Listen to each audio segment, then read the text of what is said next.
Oh, I think we've made it. We've made it. We're alive. Hi, everyone. Hi, everybody. We've done it. Welcome. Sorry for the delayed start. We had some technical difficulties. Blame me. Excellent raid timing, Zion. Thank you for the raid, mate. So unexpected. Great timing with the raid. We're alive. We're alive. And we do have a guest. We do have a guest today. We do. It's Charlie. It's me. Charlie Amber. Hiya. Hello. That way? That's right. Hiya. No, you had it, Gab. That's That it. way. On my screen, I'm top right, and then I've got Gabby bottom left and Mike bottom right. Yeah, that's me. Yeah. Well, on stream, I'm top left. You're top right. Ooh. And Gab is bottom left. Down below. Down below. Underneath. Always. Exciting. Always underneath. Should I Without the get the underscore. stream up on my other screen? Yeah, Yeah, if do you it. want. So yeah, we're back for another Mike and Gabby show. Another week. Episode 5. Episode 5. We're Oh. marching furiously towards affiliate. We must be almost there, Gab. Yeah. I think Sunday ticks off. So we've hit all the other ones apart from ours streamed, and I think Sunday gets us there. Nice. So hopefully, guys, on Sunday, well, after Sunday's stream, Yep. we'll be able to make some emotes, Oh, and yeah. we'll have channel point Emotes. redemptions, and Are they going to be crisp themed? There's Of going to be at course. least one for crisps. I think it's probably going to have to be one where everyone can shout God tier and one where everyone goes bin tier. I think we're going to have. Oh, we're gonna yeah. have to God have tier and those- bin tier. Have to have those two, I think. So we should not noticed it before, but Gab's face has lag versus her voice, does it? oh dear. Doesn't look Does like it it? to me. In Streamlabs, Face lag. face lag. He's like, That's. Don't say that too No, quickly. make sure you separate those two words. 2 meters between those two words. Could Mike turn himself up a Oh, tad? you better believe I can. just gasping to be asked. I can turn myself up a tad, yes. Let me just deal with said thing. There we go. How about that? I've gained myself. Oh, I've also put something over my face. What's happened there? There we go. Don't worry. Oh. Don't worry. There are no technical difficulties on the Mike and Gabby show. We are now Strictly professional technical here. difficulty free. Right. Should we get into the Wow. game before any more technical Yeah, difficulties let's get happen? ploughed in. yeah, that would be a good idea, just in case it crashes again. And Charlie, you can give us a potted introduction to the game before you give us a I potted can. introduction to yourself. So I let's can, I head can over and definitely see try. what we're playing today. It's a big surprise. I'm actually just wandering around in a circle at the moment, and I have been doing for about 5 minutes. This is all I've been doing Round and round she goes. since just trying to run round my enchantress. So Charlie, you are playing Diablo 3? Diablo 3. Yes, I am. So I picked this game up in about 2014. My ex and I were looking for a co-op game to play that we could just do couch co-op on, and nothing is couch co-op anymore, which is really annoying. So we picked up Diablo 3, and I was like, oh, I'm gonna hate this. It's such a WoW type game, and I have played through the story at least 10 times. I'm not really sure what it entails because I just try and speed run it as quickly as possible. Because I just like smashing things and hacking and slashing. But Diablo 3 is a hack and slash dungeon crawler. It's got 5 acts, and basically you just fight your way through different kind of levels of hell, I guess. To save the world from ruin. And there's different classes as well, isn't Yeah, there? well, who can you be? Yeah, so you can be a crusader, a barbarian, wizard. You could be a demon hunter, which is what I am. There's a monk, a necromancer, and a witch doctor. So there's tons of different stuff to choose from. If you get to level 70 with a character, you can just start over again with a different character and then build up those skills and things like that. There's also loads of end game stuff you can do, so you can play online with people and do greater rifts where you can get super legendary loot and things like that. People do genuine seasons on it and stuff, and they're quite sweaty on this game. Mr. Gabby used to be. Mr. Gabby used to play be this. sweaty Mr. Gabby is a fan of Diablo 3. Online, yeah. I played it online quite a bit on PS4. because that's where I started playing it. And you can get like paragon levels and stuff. So once you get to level 70, you can basically like start again with the levels, and you just get extra points to put into health and, you know, like speed and things like that. But I got up to level 686 because I played a lot. And I restarted this game a couple of weeks ago on PC, and I've just been completely obsessed with it again. So I'll play it for probably like another couple of weeks, and then I won't touch it for about a year. One of those games. It's one of them games. I feel like you did a pretty good sell on that. I mean, we're absolutely. not sponsored. I feel like we need to We're not drop that we're sponsored not yet. sponsored. Not sponsored by Blizzard, but I do But play a lot of Blizzard. Blizzard games. If you want us to sell your games, it looks like we found a gal to do it. So it's a local sort of dungeon crawler type game, but with the option to go. Yeah. Is it massively online, like massively multiplayer online, or do you just play with mates? You can play with people you know, or you can invite people to parties and stuff. So I think if I go to the game menu, I can open my game to the public. Oh, so anyone can just jump in. So you might see, because there's a general chat that pops up every now and again. You can invite people into your game to like speed run you to level 70. Oh.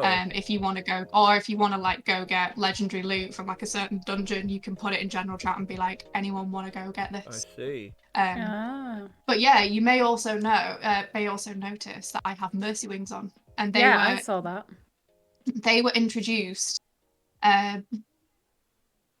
like 4 years ago, when Overwatch came out, like when it just got out of the beta, and they were like, hey, here's a present for everything. We've just released a new game. And I think like the what's it called?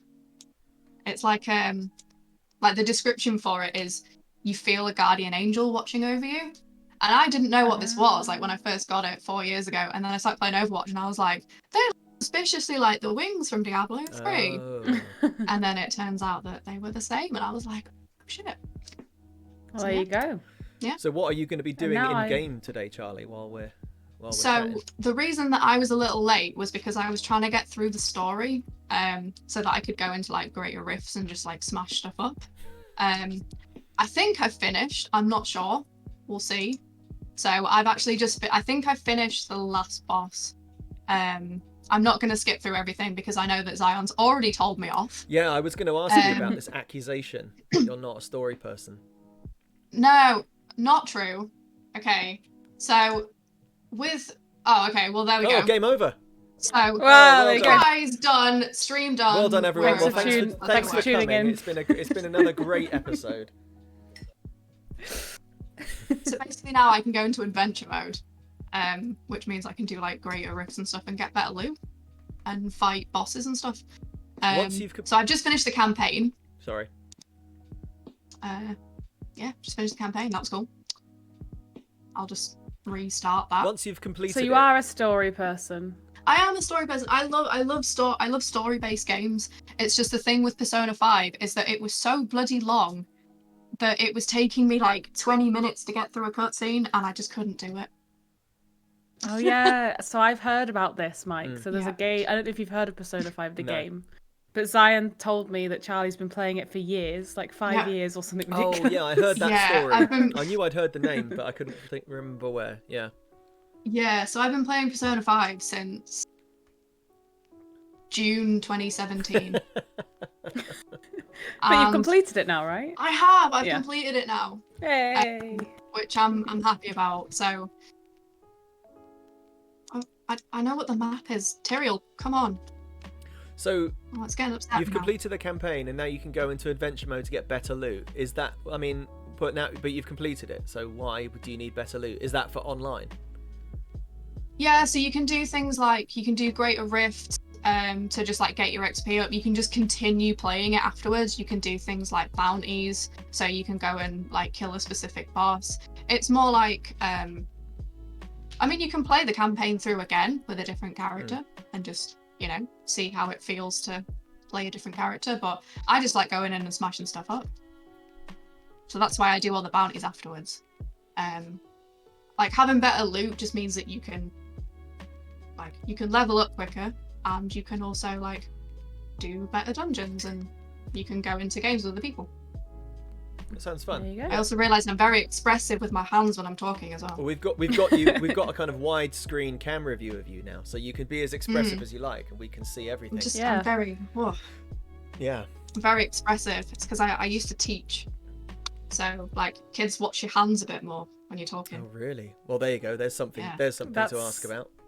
Yeah, that seems like a starting point there. Well, I was gonna ask. Used I was to gonna do what teach. we did to Scruffles and ask you. You need to give us a potted history of CharlieAmber94 from birth to now. From birth. Yeah. Well, unlike Scruffles, I was actually born on a warm summer evening. Oh, that's nice. I was. I'm an August baby. I was about 3 weeks late just because I didn't want to come out, which has basically been like the motto for my entire life. I don't want to leave. I'm going to stay here. I moved to Leeds like 5 years ago.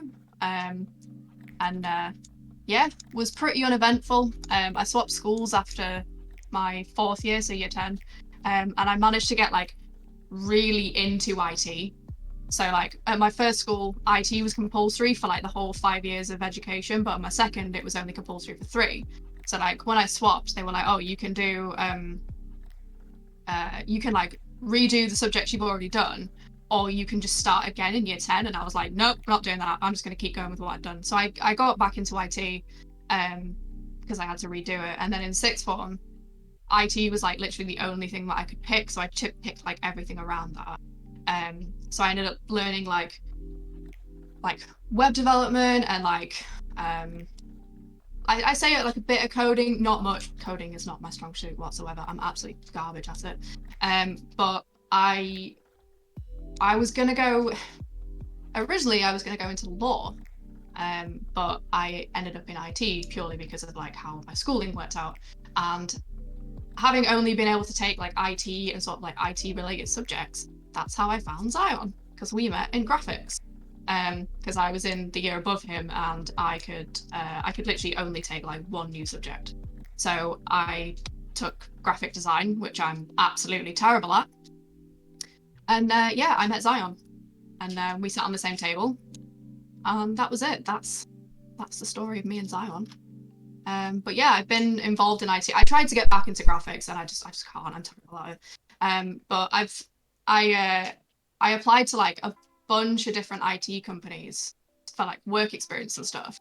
When I think I was like 17, and only one of them wrote me back. Like I literally hand wrote a bunch of letters being like, hi, can I come for some work experience? And only one of them wrote me back. And it was a security company, like information security.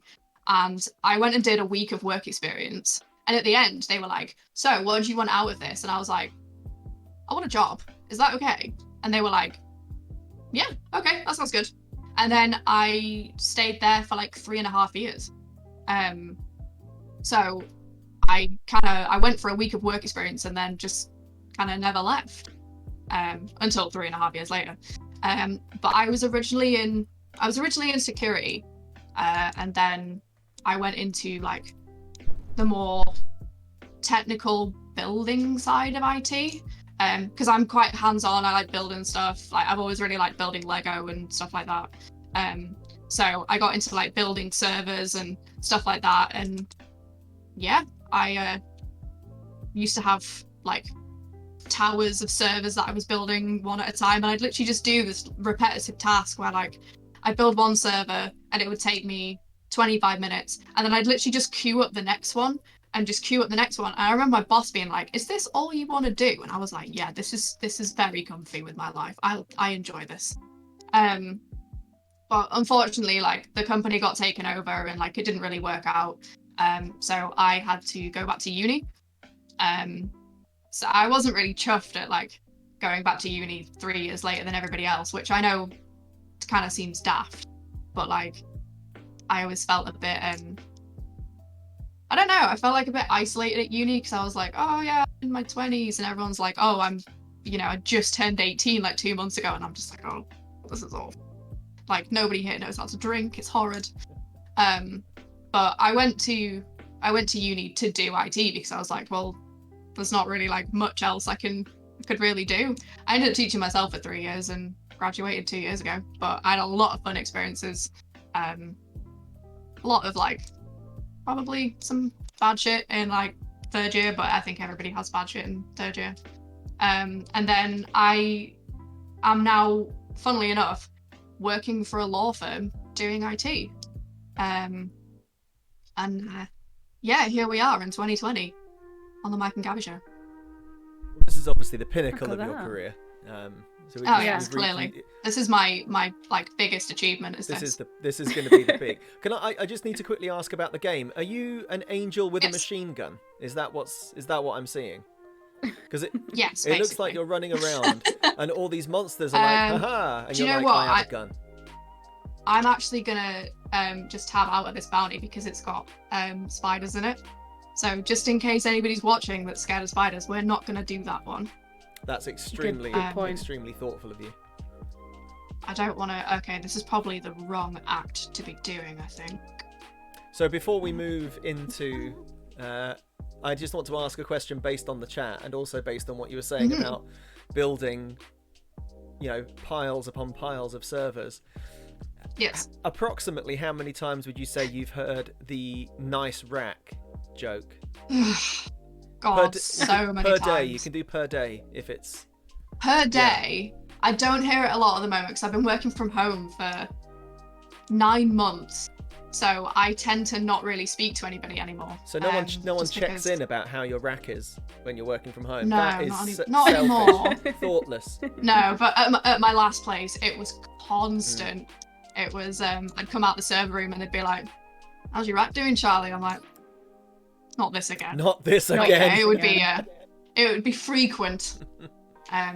However, like I do remember, I think it was like 6 months into my first job, because I started when I was 17, and I turned 18 about 3 months after I started, and they said that they deliberately waited for like any dodgy jokes or anything like that until I turned 18 because they were like, we don't want to upset her and make her leave. How thoughtful. So they were like, oh, we're going to wait until you're 18 it's not to be like at all. completely It's gross. not creepy anymore. Like, nice rack. Thanks. It's okay as long as we wait 3 months. Zion's put it perfectly in like, chat. Thanks, guys. If anything, that's more creepy that they were like counting down the days. She's clock. Nearly 18, everyone. We can start talking about her tits at work. No, they'd never make like sexually inappropriate jokes. It was just like the content of the jokes they wanted to make. They wanted to make adult jokes and they felt like they couldn't while I was around. Right. So they all waited, which was kind of them, I guess. Yeah, I think they were probably being kinder to themselves than to you. To be fair, none of them really spoke to me until they knew that I had like a really weird sense of humour. I mean, to be fair, like when I tell people my work experience, like literally, I think it was like the 3rd day, they didn't really have anything for me to do. So they gave me a set of lock picks and they were like, here, like try picking some locks and stuff. And I was like, okay. And then they saw that I could do it like pretty quickly because once you get the hang of it, like it's really easy to... Who did you work for? The Joker? Thieves Guild? No. It's information security. So it's like hacking and that kind of like physical security. Oh, right. Yeah. Not literally lock-picking doors. No. But I can do that, like, if I need to. You just taught yourself to lockpick doors as well. Yeah, I can lockpick locks and stuff. But the one thing they did was this is gonna sound awful. They handcuffed me to a chair. Yep. And said, get out of it. And I was like, how the frick am I supposed to do that? But they waited until you were 18. No, that was my first week of work experience. So I was 17 at this point. Just like straight out with the handcuffs. Right, we've got a job for you, temp. Yeah. You weren't even getting paid for it. You weren't even getting paid to get handcuffed to the chair. I wasn't even getting paid for it. And they just handcuffed me to a chair and went, right, get out of it. And I was like, oh, okay. So there I am, like, with one hand, like, trying to get out of this this fucking set of handcuffs that they had. And the lockpicks weren't working. It turns out using a bobby pin can get you out of handcuffs. I mean, I've heard that. Film and TV have told me. Yeah, I know that from telly, but I wasn't sure that was actually true. Yeah, So when I was at uni, I used to do like workshops and stuff, and I used to tell them like how I got into IT and all that kind of stuff. And I used to tell them, oh, I was, you know, handcuffed to a chair in my first week of work experience. And it was, sounds a bit sexist, but it was the girls who got the answer before the lads did. Because I always used to say to them, if I didn't use lockpicks, how do you think I got out of it? And the girls would always like shoot their hands up and be like, it was bobby pins, wasn't it? It's not sexist. Men don't generally use bobby pins, in my experience. Just didn't want to generalise, you know. I think you're good. Just didn't want to generalise. So, but yeah, so you've already lived a very interesting life, Charlie. Yeah, I'm like, right. I think if I at 17 went for my first job, and in the first week they handcuffed me to a chair and told me to get out. I'd probably go home to my mum like I'm never going to work again in my life. Yeah, I think I would, and you know, it's slightly different. For men I think and I'd women. be terrified. being. I mean, I guess you knew how to pick locks, so it was different, right? For me, I'd be like, I'm in trouble here. This was the thing. So I'd spent like maybe a good part of the morning, like learning how to pick different kinds of locks and stuff, and they just wanted to give me an extra challenge. So yeah, came up, slapped the handcuffs on, and went, right, get out of it. And I did. And they were I feel like okay, with the context, it's less weird. Yeah. if I just walk up to someone and be like, oh, in my first week of work experience, I got handcuffed to a chair. Like that would be weird. But given the context of it, like I did, because they didn't teach me how to lockpick. They gave me like basic instructions, and then I was like, oh, okay, let's just give it a go. And I was, flicking around, trying to pick locks and find the little breaking point and stuff. And yeah, it was quite fun. I don't know if I can still do it now. I don't know where my lockpicks have gone. I think I gave them to somebody for Christmas. But I could probably still, pick a lock or two. Merry Christmas. Do a crime. Merry Christmas. Just slap that Christmas present, just handcuff them to a radiator.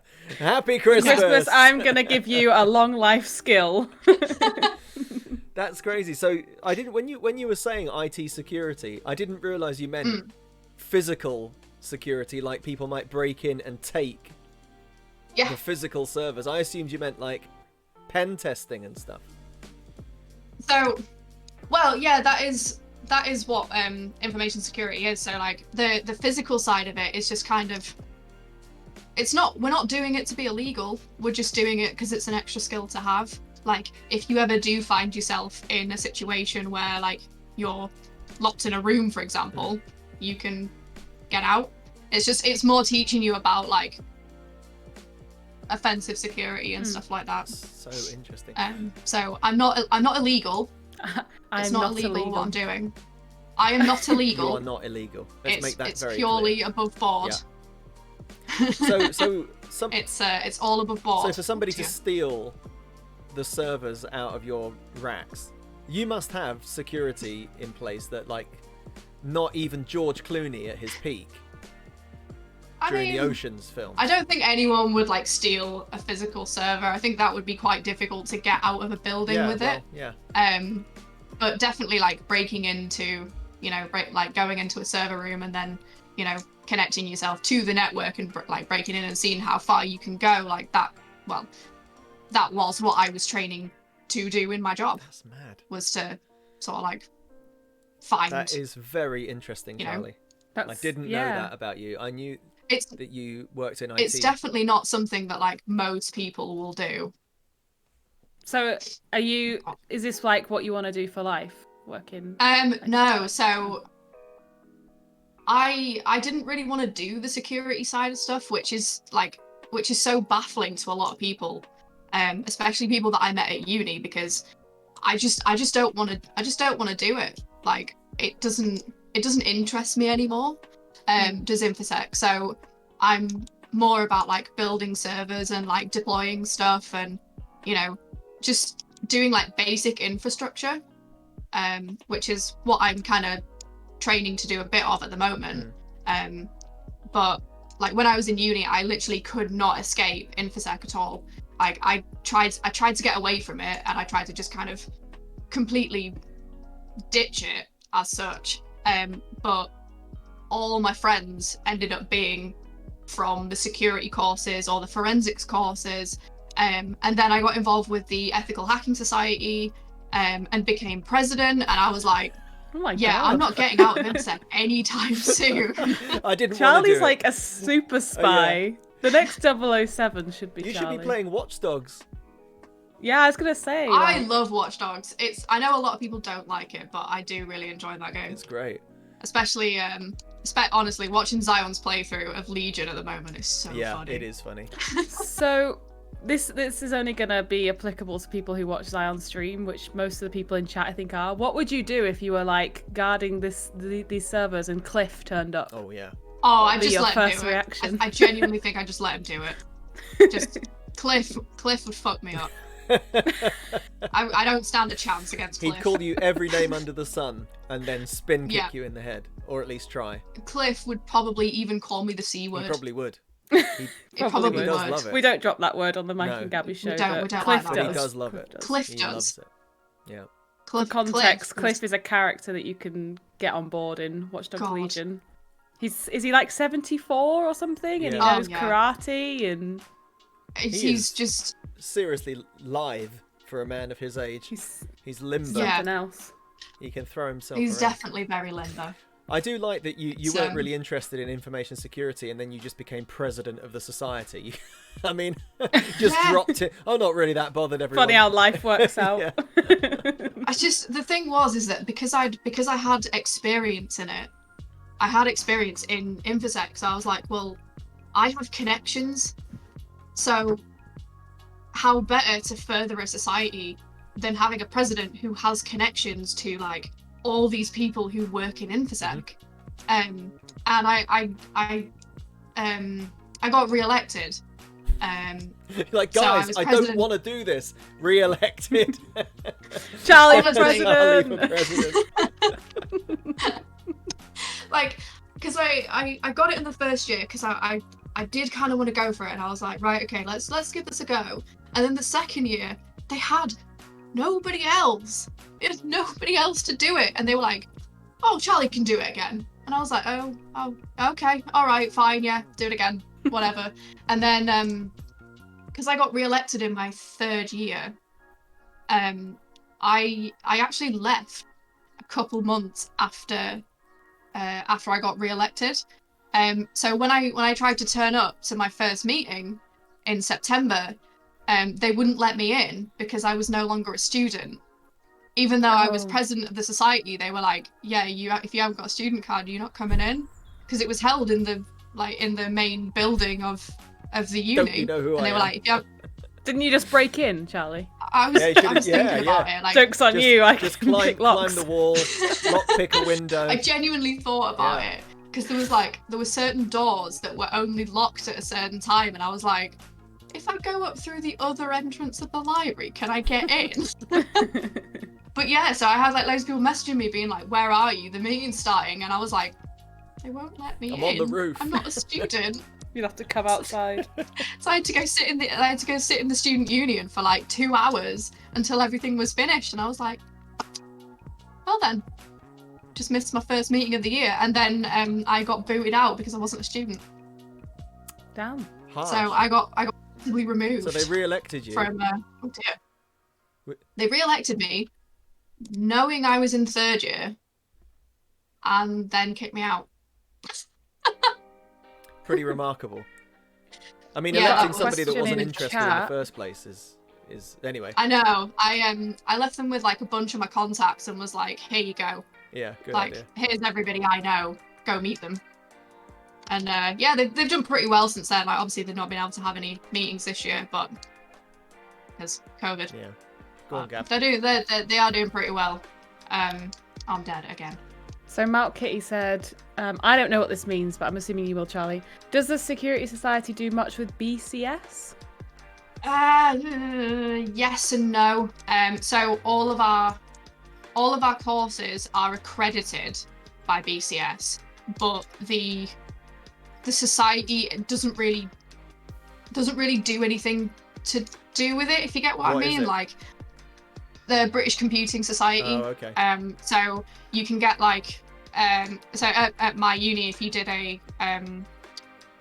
if you did a course that was like computing or forensics and security, it would be accredited by the British Computing Society, which I don't really know what that means. So it's like an examination. Yeah, like board an endorsement or like an exam board. Oh, okay. Well, that's what that is then. I assume from what you're saying. Charlie, Don't take Mike and Gabby's answers. You're getting absolutely roasted on Diablo as well. I know, it's because I don't think I'm concentrating very well. Get away. Funyuns said, I'm annoyed at how interesting Charlie actually is, as I'm trying hard to hate her for her inevitably terrible crisp takes. Yes, I am going to be, it's going to be very controversial. Looking forward to the controversial crisp takes. I cannot wait. It's going to be good. Yeah.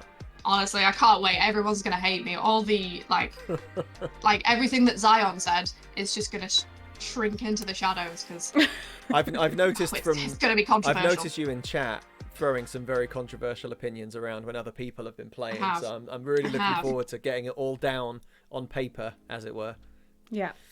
I'm just waiting for the abuse to come in through like my Twitter DMs being like, you're just wrong. You're just wrong. I'm unfollowing. I'd close all of your DMs for the next couple of weeks if I were you. Next couple of weeks. That's how I might do. I genuinely might. Yeah, it is a big deal. Crisp Wars is serious, hence the name. I'm really looking forward to it. I'm looking forward to season 2 of Biscuit Wars as well. Yeah, Biscuit Wars and Chocolate Wars may need to. All of it might need to happen. There's so many. I think crisps for British people especially. I think crisps is a really good one. Yeah. Because most people have encountered crisps at some point in their lives. Yes. Yeah. But obviously biscuits are different things in the States to. Yeah, and to the UK. And not everybody. So. I don't know. This might sound crazy, but not everybody eats biscuits. And all kinds of biscuits because I don't know, I feel like crisps, it's really hard to avoid crisps because even if you never buy any, you find them at parties and you get them at events. When you're a kid, you get them in like packed lunches. Whereas I feel like you could realistically go a long time in life without really eating many biscuits, so you might get more people that don't really have much of an opinion on them. Yeah, I see that. I see that. Maybe.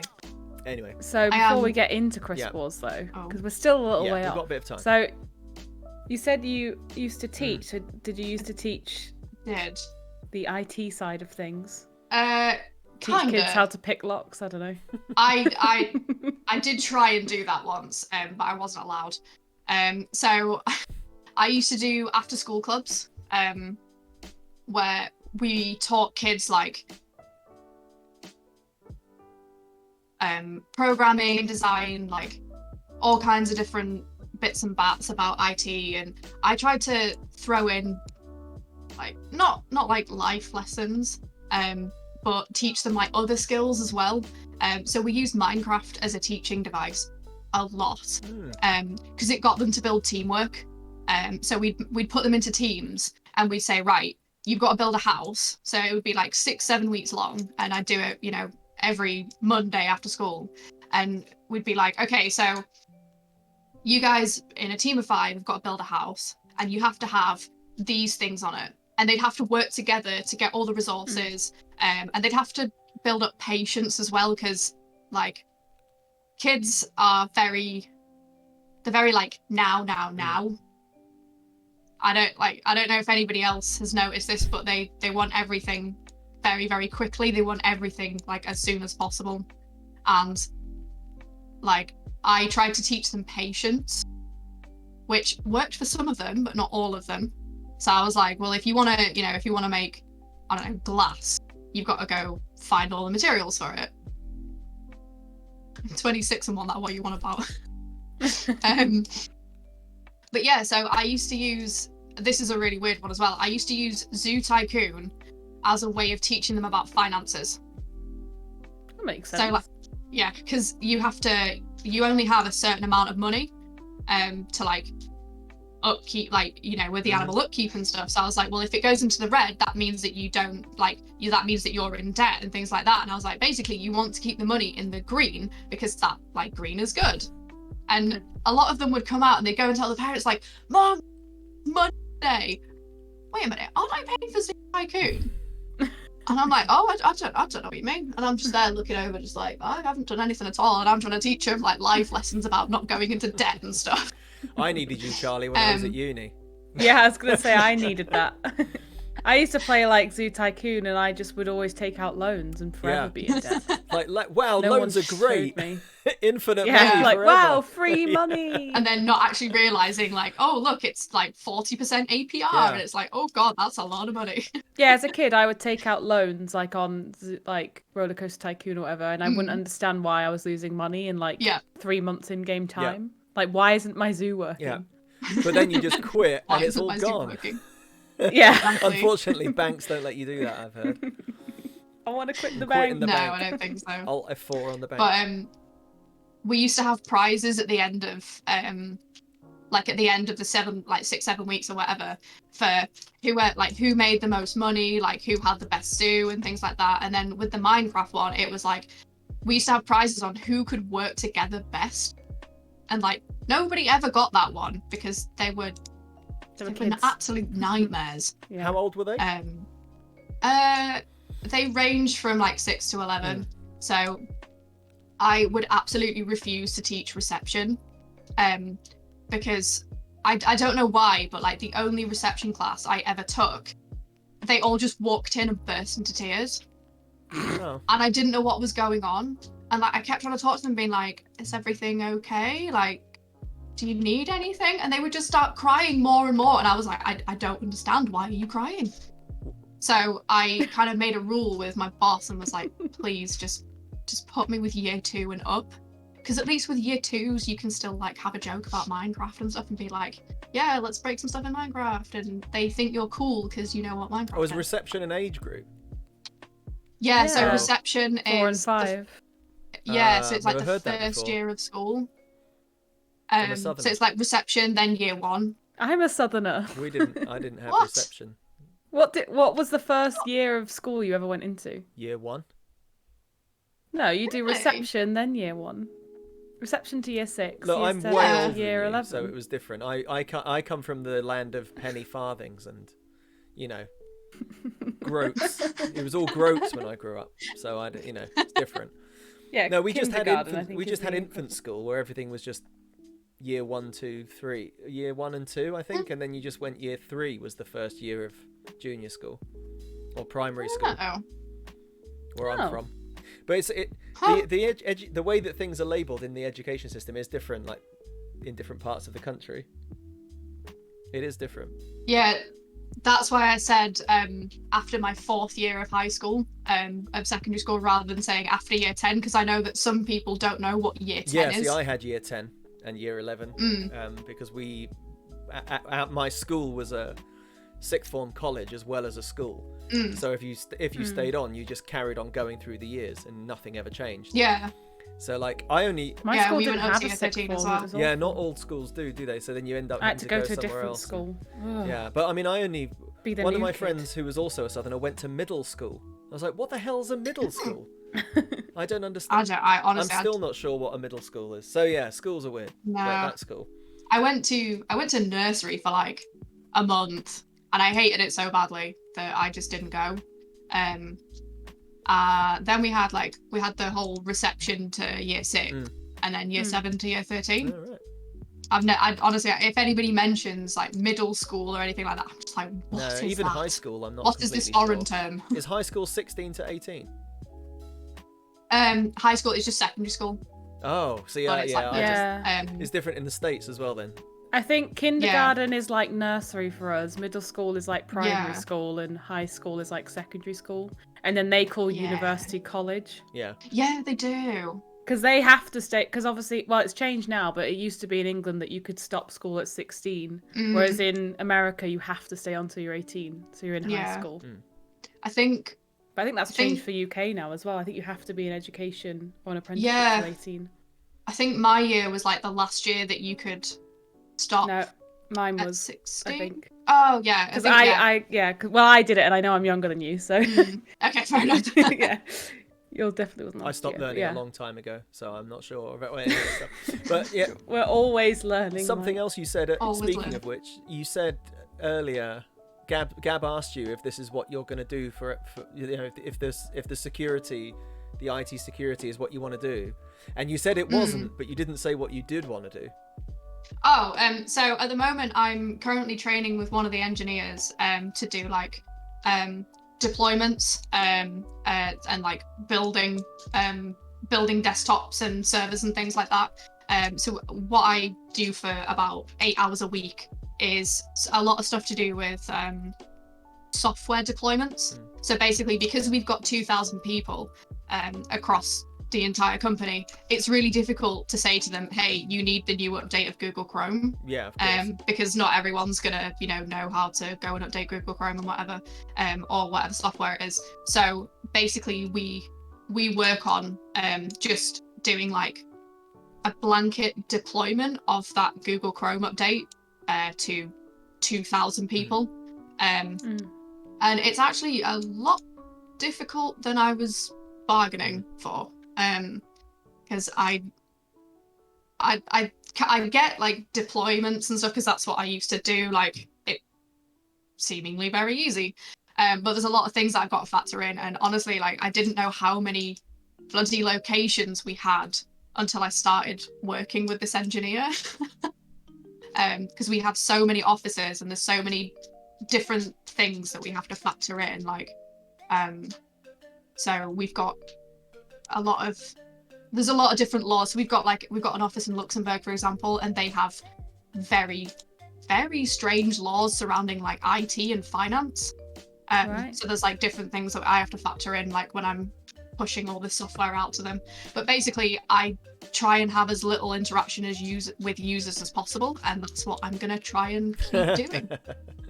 When you said 2,000 people, I for some reason was picturing an office with 2,000 people in it. But you mean 2,000 people globally? Globally, yeah. So we've got about 100 people in our office, like in Leeds, and then we've got how many offices have we got? We must have about 20 offices around the world, and like they span like all kinds of different time zones. Like we're basically 24/7, aside from I think it's like a 2-hour gap where there is nobody online at all. That's when you sleep. Just those 2 hours. That's when I watch Netflix. Okay, sorry. Yeah, that's when you watch Netflix and play games. Yeah. Okay, got it. Yeah. Yeah. So that's like 12 a.m. to 2 a.m. GMT. Yeah, that sounds impossible. And there's just nobody about. It would be a night. I mean, and Charlie watches Netflix. It would be impossible to roll out a kind of software upgrade to 2,000 people who are all in the same building, let alone scattered all over the world. And yeah, Luxembourg is a financial center of Europe, isn't it? So all of our offices are more or less in financial locations. Like I was talking to Zion about this ages ago. Like if you look at the list of locations, it looks really dodgy because it's like the Cayman Islands and like all these tax havens. But it's technically not illegal because we're just lawyers. If you have the opportunity to have your money somewhere that has good tax laws, then anyone would do it. It's not really it's not really the individual's fault. No, it's the fault of the law. I mean, to be fair, like we have to go through regular like money laundering training and all these other bits. So, I mean, even though all of our locations are like, tax havens and whatever, we do have regular anti-money laundering training, which is very, very boring. It is. I've done that as well. And it's like how to spot money laundering, and it's like I'm not gonna. I've never 10 top things you should look out for. The last time we talked about know your client. I thought that they taught you something that was wrong. I thought I remember we had a conversation about it, and there was something like I went to a drug dealing or something. Yeah, it was like drug dealing is an example of money laundering. It's like, is that the crime that's really being committed there? I was like, is that really the example that you've picked? Yeah. Well, I think it's more that like if someone deals drugs on the side and then they try and wash that money through their business, right? So their business is earning more money than it actually is because that's where the money laundering comes in. But it's not just like if you're a drug dealer, you're a money launderer. Down for money laundering, pal. Yeah, it comes around every 3 months and like everybody dreads it because we get so much training at once. And it's just like, hey, you've got to do anti-money laundering training. Here's like terrorism training. And I'm just like, I'm never gonna need to do like anything to do with this. I work in IT. I don't see anything to do with money. Presumably it was anti-terrorism training. Right, Yes, right, not terrorism training. That's different. Not terrorism training, anti-terrorism training. Okay, that's good. But yeah, I now know how to spot money laundering. Basically, if there's a drug dealer around, it's probably going to be him or her. Yeah. You know, I know how to spot money laundering now. Aha! There you go. Got you. Another skill in Charlie's book. Slap them in some handcuffs and then teach them how to get out. Exactly. They'll never catch you. They'll never catch me. We can move on to Chris Wars like at any point, by the way. I don't mind. I think we were talking about this the other day, Gavin. We try and do it at like the top of the hour so that we can time how long we've been doing it. So maybe give it 10 more minutes. But I feel like the career talk has been very interesting. It's fascinating. Because someone says like they work in IT and my mind is instantly like boring. Which is not, but like that's my, you know, it's like someone who's like, I'm an accountant, and you're like, right. Yeah. It's like, oh, sounds fun. Numbers. Yeah. But it actually does sound really interesting. It's the easy way of explaining it is that I work in IT. But the other way of explaining it is that like my actual job at the moment is I write documents that tell people how to do a job, and then I train those people on how to do a job. So my job is a lot of Microsoft Office, which is a bit of a shame because it's not very technical. But I have learned some sweet Excel formulas in the past couple of months because I've been trying to automate my own job. How riveting. Don't make yourself obsolete, Charlie. You've worked too hard. Basically, if I can spend half an hour doing a task or learning how to automate that job and take 8 hours learning how to automate it, I will take 8 hours learning how to automate it instead, just because I don't want to do that job. Yeah. Efficiency, yeah.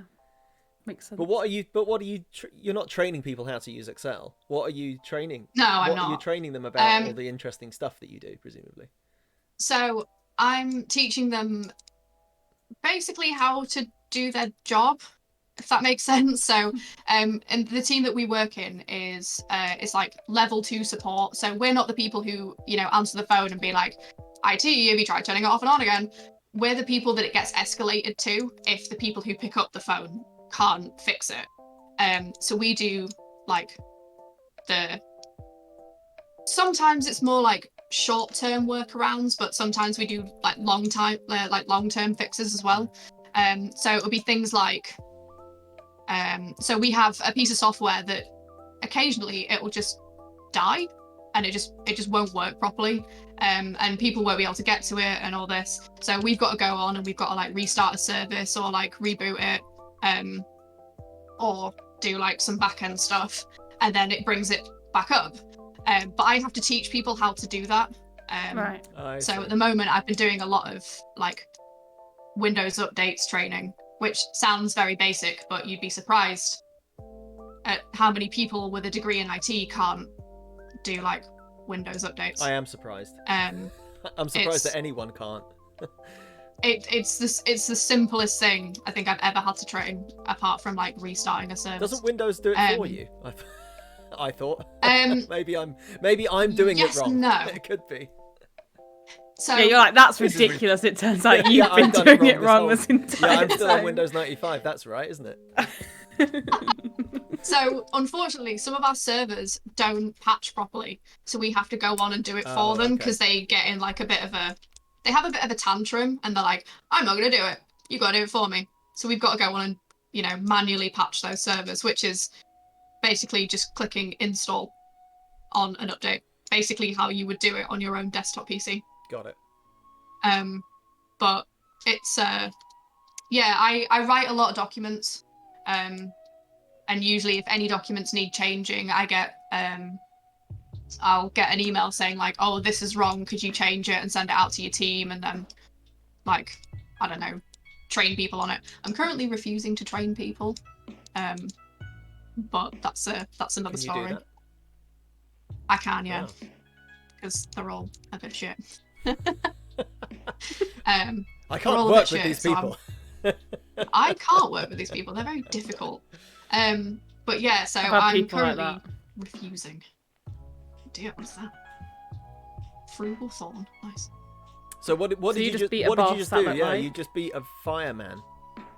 I just beat a boss, a big fiery boss, who's given me some more loot and some more better equipment to use so that I can go and fight more bosses to get even better loot. It was like watching Zion and Gabby play 7 Days to Die. All the Molotovs that were being thrown around. All the fire. All the wood on fire. It reminded me.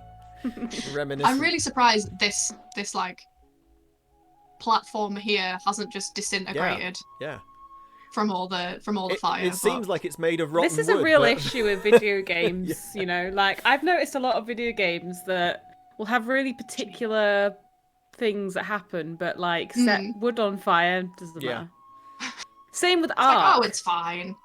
When we used to play Ark, like you could like get food poisoning from eating raw meat, makes sense. But you put a fireplace inside a thatch house and nothing bad happens. Yeah. So some of the equipment is level locked. So you can't use it until you get to level 60 or whatever. So I'm currently level 59. Got it. And I can't use like a certain weapon until I get to level 60, for example.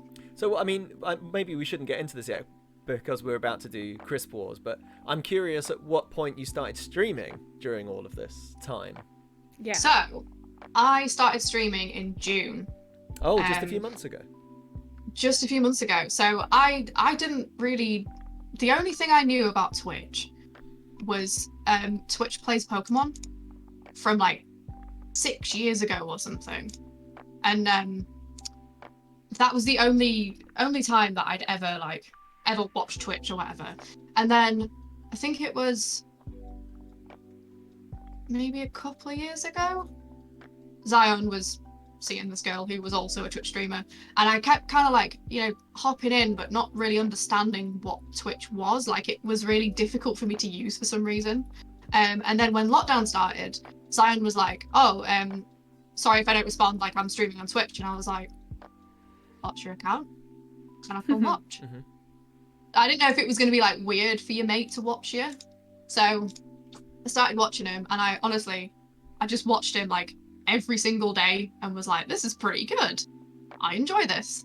And then I think it got to like a month into lockdown, and it kind of looked like there was no end in sight, and me and Zion weren't going to meet up and whatever. So I bought a PC, and recently paid it off because I paid it off monthly. But I got to a point where I was like, this streaming thing looks pretty fun. Maybe I should give it a go. And the first game I streamed was Life is Strange, because I love that game, and I've played it a couple of times. And I was originally going to, because I did stream Watch Dogs 2 as well, which I also really enjoy. But I was super shy for like the first month or so. Like, I was always really quiet in my videos. Like, people were having to turn me up to like 110% volume. And it was only when I found, like, I know quite a few people have said this, but like, it was only when like Titans of Twitch was formed that I got a bit more confident, because there was like, you know, more people in the chat that I kind of knew from Discord and like other streams and whatever. So you know, it kind of like boosted my confidence a bit. And then I found you guys through Titans, and then so it was just kind of like let's kind of see what this does kind of thing. And now I'm still doing it, and I really enjoy it. Like, I can't have as much of a you know, like a dedicated schedule as I'd like, just because of my work and stuff. But every time I find a new game on Steam or whatever, I always look at it and I'm like, stream this. Should I stream this? And it's become more of like streaming is never, like, it's never going to be a job for me. Like, it is a hobby, and I really enjoy doing it, and I really enjoy like just chatting to people, whether I'm, you know, like really bad at a game or not, or whether I'm, you know, super excellent at a game like I am in Overwatch, obviously. But yeah, streaming was just one of those things that I was never interested in until lockdown, and then I just kind of picked it up, and it was like it's fun, might keep doing it. Yeah, same for me. So we've got Zion to blame. Zion. I reckon. Exactly. The great combiner, Zion Real. Exactly. I've got Mike to blame for together. mine. Sorry, Gab. Well, but you started before me, though, Gab. I think. No, oh no, sorry, no. I started. Sorry, this discussion every time. No, what I mean is that I didn't get you streaming.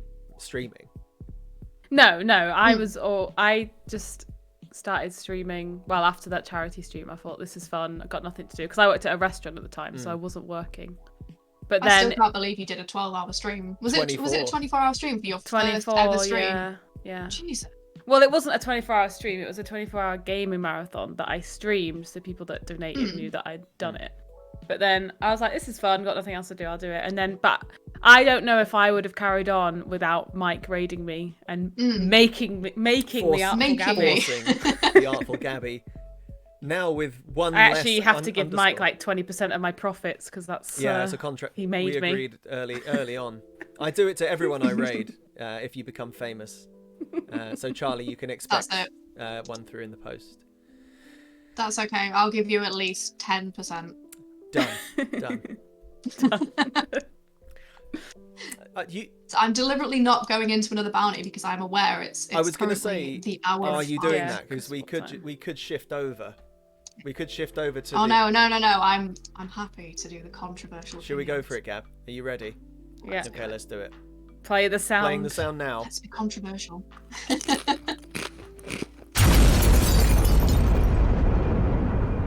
Crisp Wars.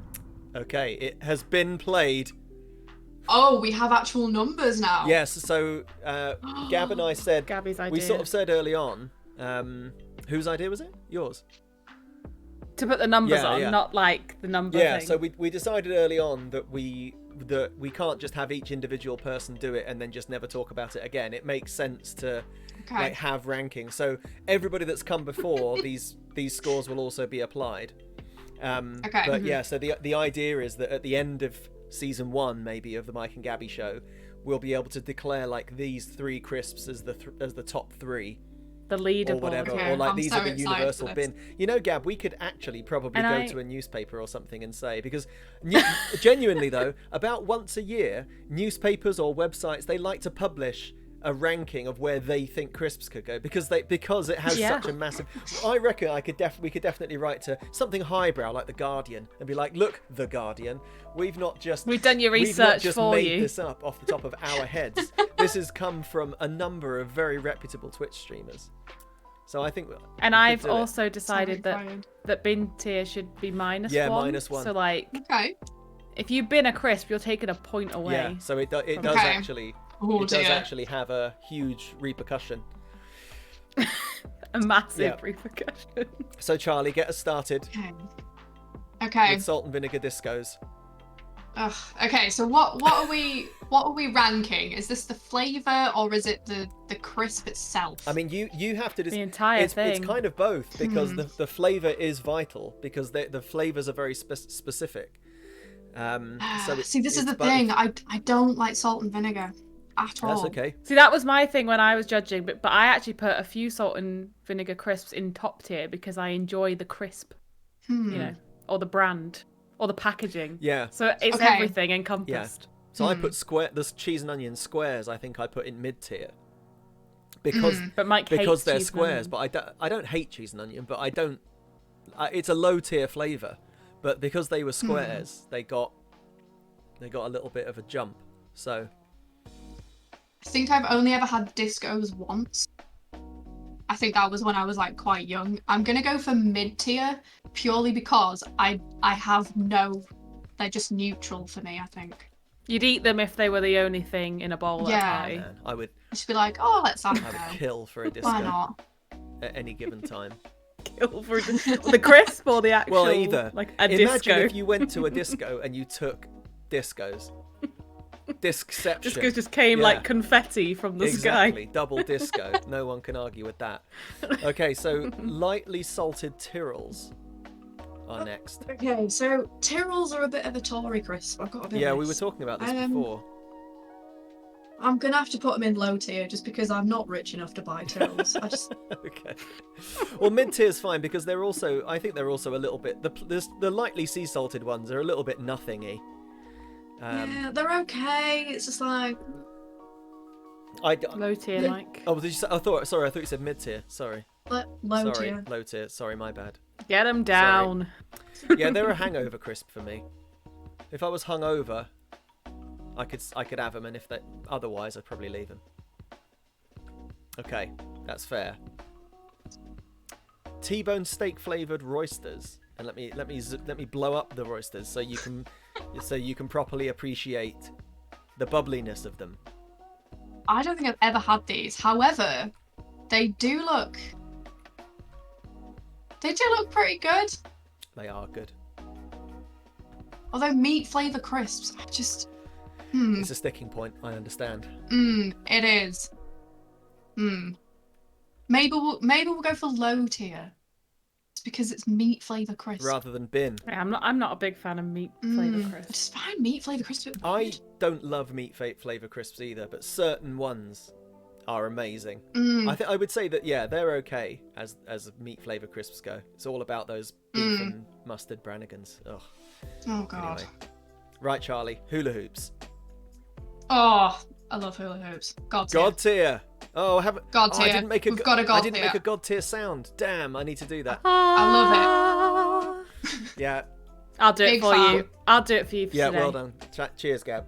So I'll do a bin tier one. The most crucial question with these, Charlie, is: do you put them on your fingers and pretend to be an alien? It's more pretending to be a witch. A witch? That's a new one. A witch? Yeah, you've got Gab, you've got no leg to stand on here. You can't criticize other people. A witch? Duh, you're obviously an alien. Well, at least... Well, yeah, but witches have, like, pointy fingers, no? Yeah, aliens they've got, like, you can pretend they're rings. Aliens have weird things. Aliens could be anything. This is great. You could pretend they're rings, and you've got all your magic. How thin are your fingers? Yeah, I was gonna say I can't. Yeah, even when I was a kid, I couldn't get a hula hoop down to pretend it was a ring. Anyway. I've got long, slender fingers. God tier crisps. So next up, kettle chips. salt and balsamic. Another Tory crisp. We're going for low tier. Low tier. Okay. Still not bin yet. Still not bin. I'm quite proud of you, Charlie, for not binning anything yet. I can't bring myself to bin. That was my problem. I was thinking about it. I was going to try and be controversial, but I just can't. I can't bring myself to bin. It's different in the heat of the moment, in the heat of the crisp war. It's very different. It is. Okay. A bit of a divider, this one. Seat. Original flavour Pom Bear. Come on, Charlie. I don't remember ever having these. Most people seem to think that they deserve They've to got be the in texture of like quavers, I'd say. Yeah, they're quite melt on the tonguey, aren't they? Yeah, they're like quaver texture. Obviously, they taste like ready salted. And they're in the shape of a bear. And they're in the shape of a bear. Shape of a bear. Okay. Mid-tier. Selling point, if you ask me, but who am I to judge? Mid-tier. Mid. I'm trying not to be too controversial. What you said, Charlie? Everyone's here for the controversy. I know. You can't. All right. I'll do Everyone's it. here It'll be for it. controversial. These are like values you have to stand by for the rest of your life. People will bring this up. Follow you. Yeah. Okay. In 10 years, when you're a famous Twitch streamer, they'll think back to this point. Right. Smith's spicy tomato flavoured snaps. Oh, God. All right, bin. Ooh, bin. I made the bin noise. Bin, that was the bin noise. Can't do it. I can't do it. Bin, get them out. You can't do what? Tomato flavour or? Ugh, no. Tomato flavoured crisps. Just no. No. It's really I mean, they're not really tomato. They were in my God tier. If you eat these and then eat a tomato, you know, there's nothing tomatoey about them. It's like Heinz tomato soup flavour, but like a bit spicier. Well, Charlie. It tastes too sweet. That is going to be a big blow to Gab. You must be furious, Gab. That's I knew it. I knew it. She went, okay, I'll be controversial, and then you brought in snaps. Fixed, guys. It's fixed. Yeah, it's a conspiracy between Charlie and I. Get those in the bin. Okay, no, I don't care. I quite like tomato flavour crisps, to be honest. And speaking of which, Transformer snack. The crisp that you can turn into a car, sort of. Right. Spicy flavour. Spicy flavour. Luckily, Ryan is currently out of the room. Okay. So I thought he was lying about these crisps existing because he kept sending me to the shop and was like, "Can you get me Transformer snack?" I was like, "They don't exist." Yep. And he was like, "No, they do. They exist at this shop." And I was like, "No, No, they do not They exist. so exist. And purely because I have been plagued by Transformers for the past 3 years because of this boy, they are going in the bin. Oh, Ryan has caused them to go in the bin. That is controversial. He has. So. Poor old Transformer snacks. I'm just giving them a bit of a pedicure. There we go. So these are going in the bin just because Ryan constantly asks for them. That is. And because you can turn them into a car, Charlie. There are so many Transformers in my house. They're not really related to Transformers. I don't care. Okay. I cannot stand Transformers. But it is packaging as part of it, Mike. And if packaging triggers something that's discussed. It's true. I was a massive fan of Transformers when I was a kid. They were my favourite toy. I absolutely loved all the movies and everything. I had like crates and crates of Transformers that I used to, But when Transformer Snack came out, I was like, no, it's not the same. You just put wheels on. That's just mechanics. Honestly. It's not Transformers. Mechanic Snack is what it should be called. Yeah, Mechanica Snack. The amount of times, like, I'll be at work and Ryan comes in and he's like, so what are you doing? I'm just like, oh, I'm just at work, darling, what's up? And he's like, I've bought another pre-order. And I'm like, are you fucking kidding me? Because he loves Transformers. Like, absolutely loves them. And he will genuinely pre-order them. Because he's got a box under TV of them, and on it, like I don't judge him, but I fucking hate him. I mean, it sounds pretty judgmental. Does sound quite judgmental. Honestly, he can collect whatever he wants, but it's not for me. Not for me. They're everywhere. I love Transformers. We'll talk about that in a minute. Right, so this one's a tricky one. This is a tricky one. No, it's not. Top tier. Top tier. Top. Okay. Top tier. Very decisive top tier. Tier. How come? So, these remind me of my mum because she would always buy these when I was a kid, and I just love them. I don't know what it is about them, but I just really like them, and I don't know anybody else that does. And my mum would always buy them. Wheat Crunchies and mini cheddars, although not a crisp. I do like Wheat Crunchies myself, even though you could irrigate an entire city with them. I really do love them, but just not. This is my least favourite of the flavours. So, do you have a preferred Wheat Crunchies flavour, or is this the one? It's got to be that one. It's got to be the smoke. It's got to be that one. Well, there you go. Okay then, Charlie. This could ruffle some feathers. Salt and vinegar McCoys. Are they the ridgy ones? They are the ridgy ones. Ooh. King of the pub. Oh, the ridgy ones are quite good. Yeah. I'd say we'll straddle between mid and top. Oh, we can't do that. You have to choose. Oh. You have to choose. We can't get into half points. Okay, because it's salt and vinegar, we'll do mid. Okay. All right. So they're a good crisp. If there was, like another flavour, maybe I'd try them. What flavour would you go for? What flavour would put that in top? I love a good cheese and onion McCoy's, me. There's a very rarely seen prawn flavoured McCoy. Not prawn cocktail, but just like prawn. That's above God tier. That's like heaven tier. I think they're king prawn flavour, I think they were called. Oh, king prawn as well. Just the king of the crisp. Beyond God tier. Yeah. Ethereal tier.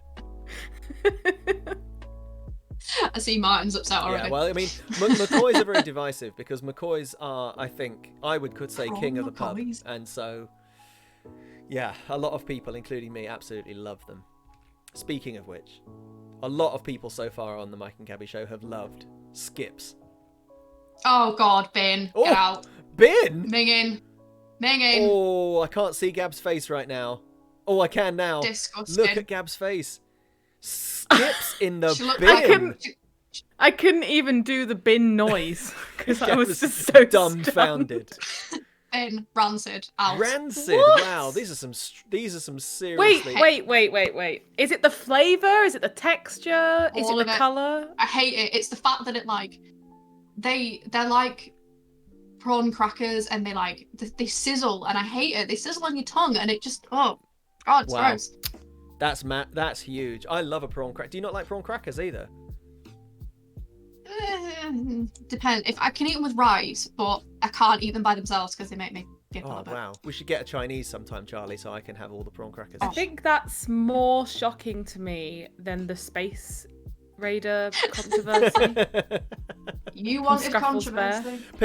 Yeah, she was like, I don't want to be controversial. Then you throw skips in the bin. Pickled onion. I have never met anyone who doesn't like skips. Pickled onion is a really strong flavour, so I can understand somebody putting those in the bin. Skips though. You can't understand this, yeah, right? Skips is. I'm sorry, Charlie. I'm with Gab on this one. I'm stunned. I'm stunned. Well, I don't think there's a lot of friends anymore. We might have just lost Charlie. Well, on the subject of pickled onion, we have our first pickled onion up next. Space Raiders. Oh, bin. Rancid. Where's Gab? I can't see her. Where is she? Space Raiders, bro. Gab's laughing through the outrage. Is it because of the pickled onioniness? It's all of it. Do you remember I said this was a conspiracy, fixed show? all the work I put into my rankings, getting all those good crisps, 6 points. You've just taken a point from each of them. Apart from Transformer snack, you've got 3 of my god tier snacks in the bin. They have been... you wouldn't even accept them if they were the last crisp on Earth. I don't know what to tell you, Skips is a massive shout. I can understand the others. Skips is enormous. That's beyond me. I felt like I couldn't put crisp in bin tier, and then. Well. And then she saw snaps. I did. I feel I've got a bad feeling about scampi flavoured fries. No. Just not even bin, just window. Just get in the scene. Window tier. Just window out. Oh, well, again, it's quite an acquired taste that you don't have. I love scampi fries. Oh. But yeah, I think Zion agrees with you on that one. I think Zion quite loudly insisted that crisps shouldn't taste like fish, I think. Martin's just said, Charlie will need to change her sub-goal to 2 after this. Yeah, okay, I see that. Oh, dear. Okay. Another one that's been it's a bit of a weird addition to the list is Walker's Max Paprika. The paprika-ness of them has carried them through. But as a crisp, I think they've been generally considered to be quite average. Where do you stand, Charlie? I'd probably say mid-tier. Yeah, right in the middle. I feel like McCoys are better. Yeah. Of the ridgy crisp. Yeah. And yet you've put them in the same tier as McCoys. But the thing is that it's... questioning every decision you make. Gab is just furious. The only reason that McCoys are in mid is because it's salt and vinegar flavour. Had it not have been salt and vinegar, they would have been higher. They would have been in top. Yeah. All right. Okay. So we're into the serious territory now. Martin's favourite. Space Raiders. And your entire reputation could hinge on Frazzles. Yes. Heaven tier. Yes. Thanks, Gab. Not god tier. We're above that now. This is plus 20 points for me. There you go. I'm not giving you an extra 14 points when you've just destroyed the bin Couldn't tier. Charlie take all the points that she's taken away from your crisps and just put them into Frazzles? So Frazzles are god tier for Charlie. That might be the end of Martin in the chat. Can somebody just check that Martin is okay? Is Martin still breathing? Yeah, somebody's going to need to go and... Funyan said, I just heard Martin combust 15 miles away. Yeah, it's pretty remarkable. Pretty remarkable. Oh, God. Okay, and skipping through to Quavers. Oh. Classic. Yep. A classic crisp. God. God tier. They're in. Honestly, if someone gave me a choice between Quavers, Hula Hoops, and Frazzles, I'd just sit there and I'd probably cry. You would combust. I can't choose between them. Can't stand this hypocrisy, says Martin. Not quite. I put the crispy part in, but still. Hypocrisy. So another one that's going to do badly because of the flavour, I fear. Salt and vinegar chipsticks. Gross. Ben. Oh. I hate chipsticks. I really do. You hate chipsticks? I do. What exactly and specifically do you hate about them? There's nothing to them. It's just air. And Quavers? Martin, ignoring me. Right, but they're different. They're just like I just don't like chipstick. I just No, I there's no wrong answers on Crisp Wars apart from all the ones that you've done so far. No, there's no wrong answers. Chipsticks, I think we talked about it. Somebody talked about it, that they like, if they rub together in the bag, they just become dust. Was it you. me that said that? But I was talking to, was it on my yeah, it was on our was stream. It on our stream? Yeah. I couldn't remember who it was. Well. You're like some great philosopher some said. Genius on a previous episode said, yeah. Bin though, that's strong, Charlie. I know, sorry. Strong. Sorry, I'm losing friends by the second. French fries. Now, the French fries is the only one that's all you have to take into account all flavors, which is a little bit of a trick. Makes it quite tricky, I think. Was never like a huge fan, but I don't hate them. Maybe low tier. Oh come on! As if French fries are above skips. What is this? Yep, and sea salted flavor Tyrrells. Gab. This is just gonna be the Mike show soon. The Mike and Charlie show. I just get someone. the old switcheroo. Just pull the old switcheroo. Yeah. Yeah. Gab is now visibly seething. She is. Can't believe this. Okay, yeah, French fries. Right, okay. I'm not sorry. One of my favourites that's performed poorly apart from my god tier ranking. Roast beef and mustard Brannigans. These don't exist, They Mike. do exist. No one's had them. Well, I have, and I've put them in god tier. They're so good, but they're very, very, very strong. The mustard is extremely strong with them, which is why I like them. Would you put mustard? They're challenging. On it? They're challenging. I don't like this. I don't think they're quite. I don't think they're quite. It's hard because if you haven't had them, you can't say Yeah. bin, can you? Exactly. I I'd understand have the to. struggle. I'd have to say low. But then, if you've never Well, had I just- something, you could bin it because you're not missing anything. You know. I guess bin tier for something you haven't had is if you saw if you went into a shop and it was the only thing Yeah. in the shop, would you just And not you still get wouldn't crisps? get it. I'd probably just pass on it. But you wouldn't stop other So I'd- people from having them, because that's No, probably not. Well, If that's that was, extreme. blocking. That's like what I consider bin tier to that's be. like no one can have dictator these. tier. Yeah. Yeah. dictator. Yeah, I'd probably put them in low. I personally wouldn't go for them, but if people want them, then I don't know. I wouldn't put beef and mustard So good. on a crisp. I don't think that Also, goes. one of the few purple bags in crisp folklore, alongside Worcester sauce Walkers. And knickknacks. Oh yeah, and with- that's right, with and the ribbon flavour. saucy knickknacks. That's what I think of if I think of a purple packaging crisp. We do have Okay, pink, I'm not though. friends with Zion anymore. We do have pink packaging for our next entry. Prawn cocktail Oh. Walkers. Okay, I'm a fan of Walkers. I'm not a fan of prawn cocktail though. Well, we know from the skips. Yeah, don't need to mention that one again, Charlie. I feel like Walkers are just like a very homely crisp, aren't they? Like The nation's They favourite. do feel not, like they- no more or no less than they need to do. exactly. I think they're mid because they're just like an all-rounder. An all-rounder. You can always find a flavour you like. Like I'm not a huge fan of cocktail, but Walkers are good They're crisps. good though. Yep, I agree. I mean, they're god tier for me, but I get it. Mm. Okay, and from convention to unconvention, nice and spicy knickknacks. Oh, that's not a strong Have reaction. I ever had knickknacks? Yeah, I was going to say, don't tell me these don't exist, because they do. I promise you. They definitely I know do. knickknacks exist, but I just don't. They're like think I've ever had knobbly chips. Very strongly to flavoured. describe them. They're kind of like if Wotsits got really compacted and then went all zombie. They're like If all the zombie air got Wotsits. sucked out of a what's it? If all the air Okay. got sucked out of a what's it? Okay, we'll just go mid then. They sound pretty nice. Yeah. Oh, Zion's upset about what's it. Well, Wotsits are still to come.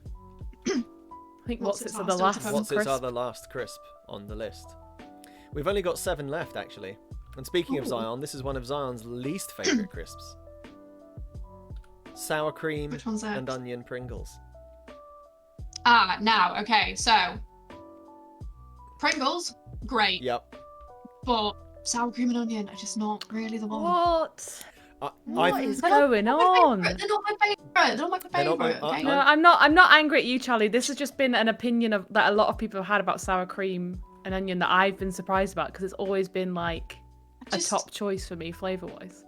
I like sour cream and I like onion. And you like Pringles. And I like Pringles. Pringles are great. But together, Oh. I don't know. I've got to say top. Top is still good. Tier. Top is still strong. Because I do love a good Pringle. Yeah. I can take that. Yeah. Pringles, I agree. Okay. And Pringles are vegan. They are. These might also be tangy cheese Doritos. Oh yeah, top. They're not vegan. No, they're not vegan. Oh, I know that they've got milk in them. I can never. Are they vegetarian? I know that the spicy Yeah, they're ones, vegetarian. whatever they're called, I can never remember what they're called. The spicy ones are. Yeah, they're vegan, but the cheese and also I don't think sour cream and onion Pringles are vegan either. I'm pretty sure they've got milk in them. Oh yeah, I think they do actually. I'm throwing that out there just in case. Where were Doritos? Were they top? Did you say? Yeah, I really like Doritos, but the cheese kind of like lets it down a little, I think. Yeah. Because it kind of like the cheese flavour like clags a bit. It does. It does. Yeah, it's a good way to describe it. Yeah, nice use of the word clag. Where does there's too much on it. It's a bit like peanut butter. Like peanut butter's great, but it clags. Oh, too much isn't. Yeah, it's a lot to deal with. Too much is a bad thing. What is your favourite Dorito it's like a paste flavour? Oh, I do have a soft spot for chili heatwave. Yeah, heatwave. They're the ones. What about Thai sweet chili sensations? Oh, they've got to be top. Ooh. I do enjoy them. Yep. Nice. Redeemed yourself. I love it. This is making me hungry now. Yeah, I've got skips downstairs. I've got lots. And they're calling my name. Right, cheese and onion squares. A weird addition to the list, if you ask me, but they are on the list.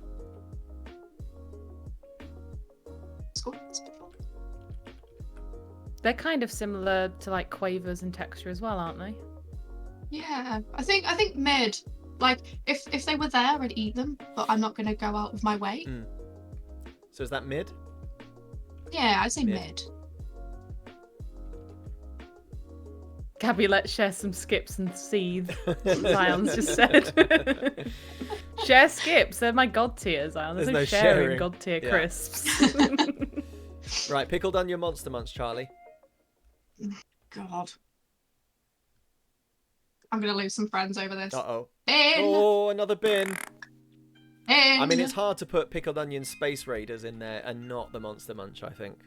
Exactly. It's gross. I would be shocked if we hadn't had the skips controversy, but I will never get over that, so anything else you say from then on has not been a surprise. Gab's maxed out. There's no more shock possible. There's no more shock. I've seen everything. A lot of people, I think.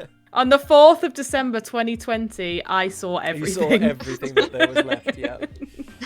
So back to Walkers, Charlie, but cheese and onion. Okay. I'd probably say mid, again. You know, like, Walkers are good. They're an all-rounder crisp. Yeah, another reliable. Never been disappointed by a Walker. Yep. Okay. And finally, the aforementioned Wotsits. Really cheesy Wotsits, but Wotsits. I haven't had Wotsits in ages. But if you did have I remember I used to love these as a kid. How would you rate it? Oh, I'm gonna say top. Okay, top tier. I used to love these as a kid, but I did not have a horrid incident with a Wotsit, unlike Zion. There, some story. So your rankings are kind of the opposite of Mike, because Mike had lows in God tier. I had. You have lows in bin tier. I'm not sorry.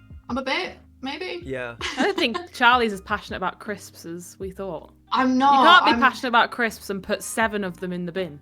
I'm not not huge on crisps. I've got to be honest. True. Well, if you could add 2 crisps, because that's 28, so you can have 2 more to make it up to 30. Oh, that's hard. Previous ones we've had are I did Scampi and Lemon Knickknacks, which I assume are not going in. Oh, right. Prawn Cocktail Pringles, because they're amazing. I did Bugles and. Oh yeah. What flavour were the Bugles? Southern fried chicken or something. Southern barbecue. Oh yeah, barbecue. And I did onion rings. Oh, onion rings was a good one. And Zion had the prawn cocktail. What's the brand? Seabrooks. Oh, Seabrooks. Oh yeah. I'm gonna add Seabrooks. What flavour? But I'm gonna be really boring and go for the salted ones. Seabrooks are a good crisp. They are really good crisp. So just the regular sea salted. Seabrooks in God. Yeah. I'd say Seabrooks were the better McCoys. I'd go that far. They are definitely the best. I'd go that far. I'm prepared to say. Okay. I think we've alienated our German viewers. So Seabrooks, are they what, God tier? I assume. Oh yeah, definitely. Yeah. I love a good sea salted Seabrooks. And a final. Either I would say probably either God tier or bin tier would be the ones you should probably nominate at this point. Scruffles had two crisps that were both specifically quite Irish. It was O'Donnell's was one of them, and cocktail Tato, I think was one of the flavours. Tato was the other brand. Oh yeah. But there's quite a few we haven't had. It depends. What did you have growing up, Charlie? When you I don't know, maybe like packed lunches. This is the thing. Did I have? Chat can help if anybody's got any crisps that don't feature at all. Monster Munch. Throw me some ideas. Have you ever tried the beef Monster Munch? I don't normally like crisps that are meat flavour, but the beef Monster Munch are good. Yeah. I mean, Charlie, is there a Pringles flavour that would tip into God tier? I really miss, and I don't know if you can still get them, paprika Pringles. Yeah, you can. Well, yeah, they're everywhere here. So I haven't been able to find them anywhere in Leeds. Pringles brought out a curry crisp. Yeah, I had them on our stream, good. Gab. The chicken curry. They're remarkably good. Yeah. So paprika Pringles, would you say, Charlie? Would they be the ones? Yeah, I'm gonna have to add paprika Pringles to God tier. Okay. And she's also gonna have to book a flight to Spain to. Well, they're very easy to find here. They're paprika is the main paprika, and then just like salt are the two flavors of crisps that are ubiquitous. They're absolutely everywhere. You can't move for them. So yeah, you'd have no trouble finding paprika Pringles. I'm a bit paprika. There you go. Now. There's the official crisp rankings of CharlieAmber. 30 minutes on the nose. I was gonna be super controversial and just put everything in the bin except Frazzles, but I thought I might get banned off Twitch. You'd get hate raided. Yeah. I would. I'd get people would by the Mike and Gabby Show. Be like, it's a hate crime. Right, guys, we're gonna raid CharlieAmber now. Everyone send hate. Yep. Everyone send hate. No, you had some alright choices. I will never get over Skips, but okay, that's fine. Quavers in God tier, I agree with that. That is and hula hoops, yeah. Solid. Yeah. Me trying to see other ones, I agree. I disagree on most counts. but not fine. Fiercely. Completely understand. I agree with What's It's, Pringles, Sensations being top tier. Yep. Pom Bears, yeah. Pom Bear mid, yeah, I'm here for that. McCoy's mid, not sure, I think should be top, but you know. It's not me doing it. Hate crime. There's been many. Malma says Lay's. So Lay's and Walkers are the same brand. They're just different. Well, they're different brands, but they're the same company. So yeah, that's right. Yeah. So Lay's do a paprika that you see quite. Whoa. Katie, have you just arrived to this? The skips in the bin. Yeah. People. The skipocalypse. I've upset people. Skipocalypse. Yeah. It's happened, Katie. It has happened. Yeah. Oh my yeah, God. Maz. If you look at the Walkers logo and the Lay's logo next to each other, it's the same. It just says Lay's instead of Walkers. And with that That is...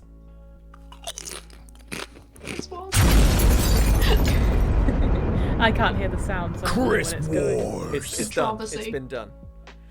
Nice. And with that, we'll flick back to heading Diablo back to 3. Diablo 3. Yeah. Boom. Now I've got to try and get over. I've got to be professional yourself, here and Gab. get over what's happened after Chris Wars to try and continue this interview and not be biased. Yeah. So, Charlie, you like to play games. What's some of the games you hate that people would be disgusted by? No, I'm joking. No, I can answer that. I can answer Go on, that. then. I fucking hate Portal. Portal? I hate it so much. I hate Portal so much. I thought you said Paul There's a at portal first. right there. Who's Paul? I hate Portal. Why? So much. Because... Right. So, I have dyspraxia, which means that my, like, coordination is absolutely shot. Mm-hmm. And I struggle with puzzles and, like, reaction times sometimes. It's kind of like having two left hands, for people who don't know what dyspraxia is. So Portal was very, very hard for me to complete, and I genuinely got so pissed off that I didn't say anything for 30 minutes on the stream because I found it so hard that I couldn't actually complete it. And you streamed it as well. That's pretty amazing. I did. I was told it would take 3 hours, and 5.5 hours later, I was still going, and I think I'd done the last 5 minutes of the game for about an hour. Oh my goodness, Charlie. And I was so upset when I came off that I lay down and I had a bit of a tiny cry. Oh no. Because oh my God. It stressed me out so That is much. extreme. I really like the Portal games, but I can see why if you had dyspraxia, it would be just a horrendous experience. It was so hard. And I was really trying, and I was really trying to put on a brave face and be like, so, you know, I'm having a great time playing Portal. I was not having a great time playing Portal. I just was not having a good time. And then BioShock broke for me, and oh, my things changed. BioShock broke for you? What do you mean? Yeah, BioShock broke like really badly because it was the remastered version isn't very well remastered. Let's just put it that way. So if you're gonna play BioShock, play the original or just play it on PS4 because the PC version has a lot of problems. All right. And it would just, I think it crashed like 4 times in about an hour. I got stuck on the same part because whenever I would, you know, spawn back in, like whenever I loaded up the game, it would just take away like all my health, all my mana potions, and I was just stood there like, well, I can't physically do anything. Oh, I see. So I streamed it like 6 weeks ago for the first time, and I was like, if this is an accurate representation of the game, I'm just not on board with it. I forgot that you'd started streaming that. I remember tuning in for a bit of it because I've never played the Portal series at all. I've only ever watched people playing it. Sorry, a BioShock series at all.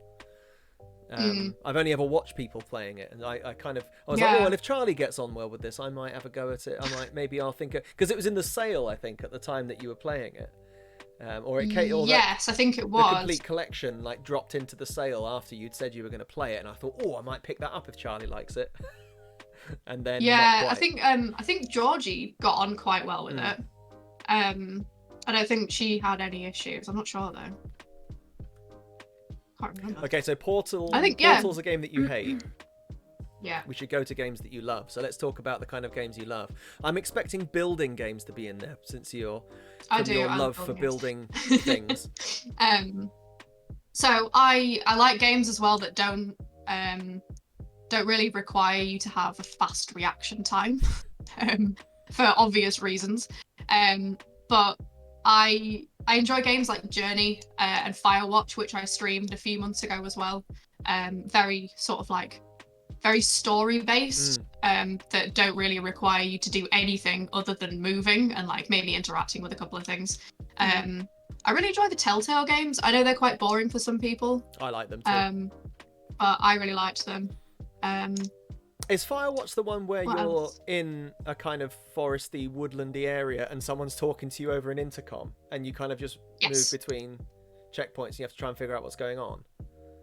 Yeah, so the basic premise is that you've moved to the Shoshone Forest for some basically like summer work, and you're talking to your supervisor Delia over a radio.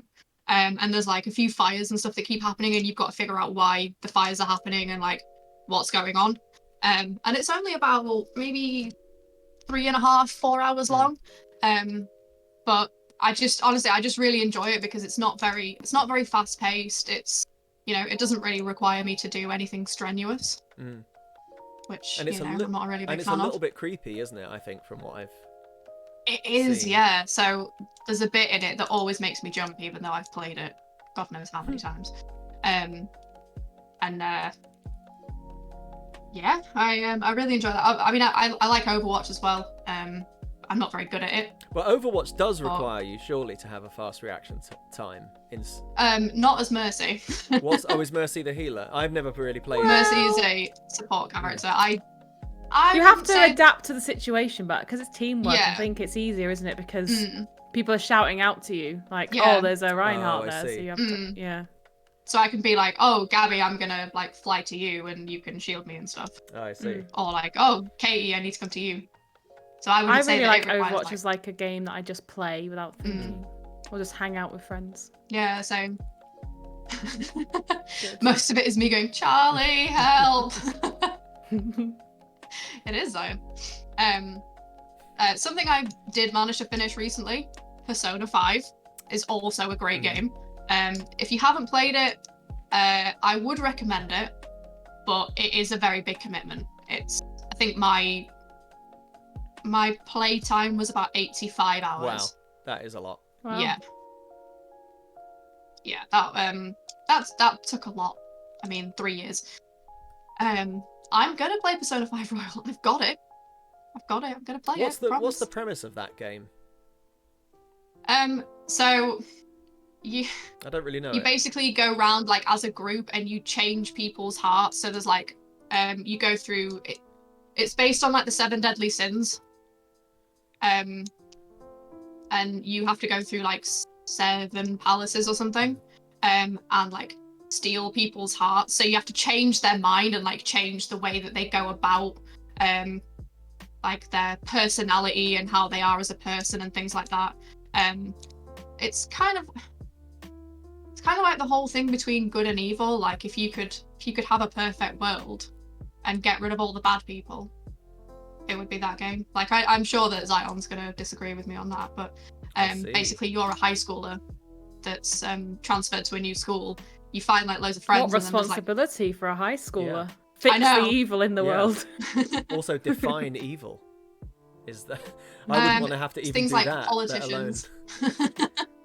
Yeah, but you have to get rid of things like politicians. Everybody's definition of an evil politician is slightly different. So like, how do you? Yeah. Is that? And I guess that's part of it. Is it like how do you? Or are you sent down a kind of fairly linear path, or are you allowed to? Yeah, so there's 7 people that you have to change their hearts. So you don't pick or anything? No, you don't pick them. Like the longer the story goes on, like you'll pick up people, like and get them into your group of phantom thieves, as they're called.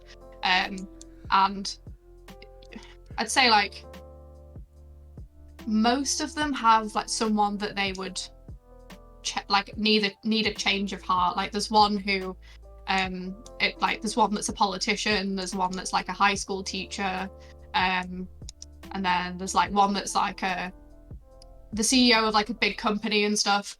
And it's turn-based as well, so it's not like this where you go in and just have to absolutely smash things up. It requires a bit of thought. Oh, so is there battling in it then? Do you have to fight? Okay. So you have to take down like there's shadows and stuff in the palace, and you have to take them down. And it's not one of those things where you can just like stealth around and ignore it, because they will catch you. And if you get I think it's like, I can't remember what the thing's called, but basically if you get a certain certain thing up to 100%, you get spotted. Or something. Zion, what's it called?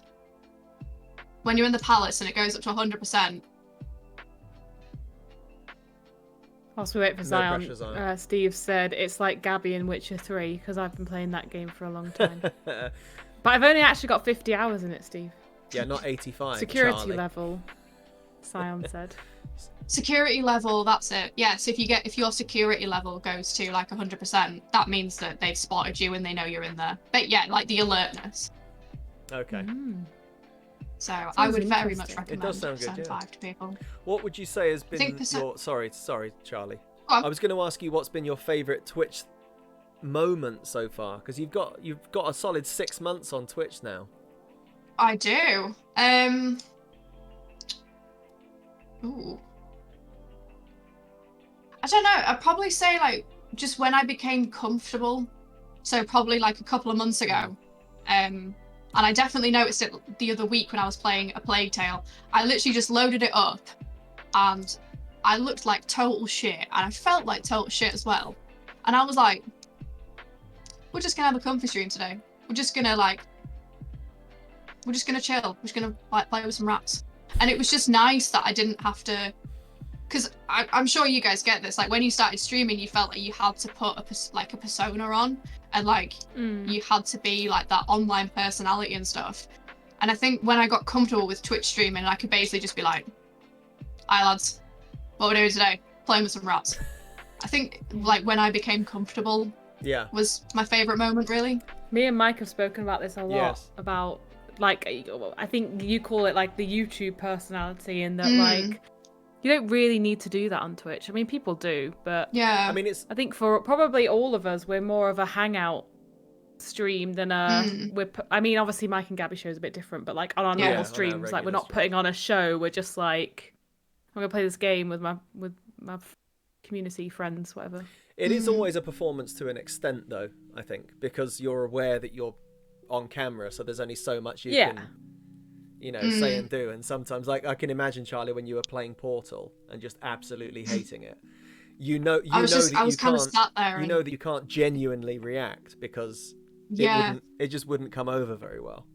And even though your community probably wouldn't mind if you did, I think you feel the pressure not to do that. I got a message off somebody afterwards and they were like, "Are you okay?" And I was like, "Oh, I'm just a bit pissed off with like how the stream went and stuff." And they raided me as I was like maybe an hour from finishing, and they were like, "Oh yeah, you looked really pissed off when we came in, and we didn't really want to say anything." And I was like, "Shit!" I was like, because sometimes I do forget that I am streaming or that I'm on camera. So like I'll kind of relax and I'll just be like really focused on it, and I'm just like, for fuck's sake, I fucking hate it. But then I feel like that's not, like super great content for people. No one wants. If someone's to just kind of sat there being miserable, even if it's true, no one actually wants that. People want to see you having a good time, Exactly. Yeah. So even though nobody who watches you is likely to mind if you say that you're really pissed off about something, because really they want people. I mean, I'm the same when I watch streamers as well. I want them to be genuine. And I want them to be themselves. But you also don't want to go into someone's stream where they're just complaining. Even if that is them being themselves, then you're like, well, I don't like you then. Off. So you have to be a bit careful. It's like, I wouldn't really enjoy it if I went into somebody's stream and they were just like, "Oh, this game's terrible. Right. Like, I absolutely hate this. Why do people even play it?" I just immediately tab out. So if I'm not enjoying a game, like I'd rather just be straight up and say like, "Okay, I'm not enjoying this, we're going to swap to something else." Yeah, that's like a fair way to do it. I think so as well. Absolutely. Because you don't want to, I mean, just because one person doesn't like a game doesn't mean it's a bad game, right? I mean, there are people out there that would shit on a game and be like, "No one can seriously like this because I don't like it." Yeah, it's like I was watching someone yesterday. I think Gabby, they're going to be a guest in a couple of weeks. Actually, I was watching Java. Oh, maybe. And she was doing a just chatting, and somebody came in and was like, I think she was talking about doing like Red Dead 2 or something, and they were like, "Oh, you shouldn't do Red Dead 2. It's such a shit game." I was like, "What are you talking about?" Why? So somebody came into the comment and they were just like, "Oh, you shouldn't play Red Dead 2. Like, it's such a shit game. I wouldn't watch you play it." That will go away then. And I was like, "Okay, but don't watch them." They're not watching for you. Yeah. They're not playing it, so you come in and go, guys. "Oh yeah, I love this game," as if anyone cares about that. Exactly. Yeah. And I think you could even watch someone play a game that you might not like, but it's a different experience watching someone else play it, isn't it? Yeah. Oh yeah. Like, I've got no idea what goes on in Mike's Football Manager streams, but I enjoy it. Yeah, perfect example. Like, I'm usually lurking, you know, I don't know what the hell's going on. There's some football sports. There's kicking. You know, kicking the net. I mean, yeah, Mike talks about, like, footballers wanting deals, and I'm like, I've got no idea what he's talking about. But Yeah. Imagine in Overwatch like, if you could sign a new striker. It's like that. It's basically exactly like that. So basically, if someone changes from Doomfist to Reaper or something. Or if translate it for Charlie. What was it, Doomfist? If you had a Doomfist on your team who had like 70 out of 100 for Doomfisting, but then you could buy a Fister that had like 95 out of 100. When they were like, "Yeah, but I want cash for it," and you went, "Well, how good at fisting are you?" And they said, "Really good." That's basically it. That's basically it. And now when we watch Mike Wallbox do his football streams, we'll know. I'm going to try and... he's getting a bad Doomfister and he's getting a better Fister. I need to sell this guy because he's just not... he's not doing it for me. He's not up to scratch. Oh my god. Yeah. Let me get rid of it. Bunyan said, "I just rejoined," as Mike said, Doomfisting. Doomfisting. So you started it. I didn't even know that was a thing. Should we move off games and go to some of these other interests that I've heard you have, Charlie? Go on. So I have noticed from our discussions that you like books. I do. I don't know why I did that accent when I said books. Books. Books.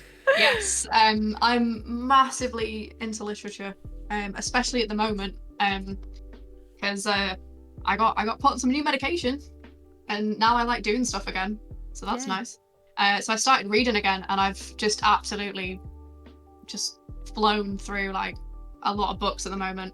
I've always been big into reading. Like when I was a kid, I was an only child, so I had nothing really to do except read like my mum's uni notes and stuff, which were not actually that interesting.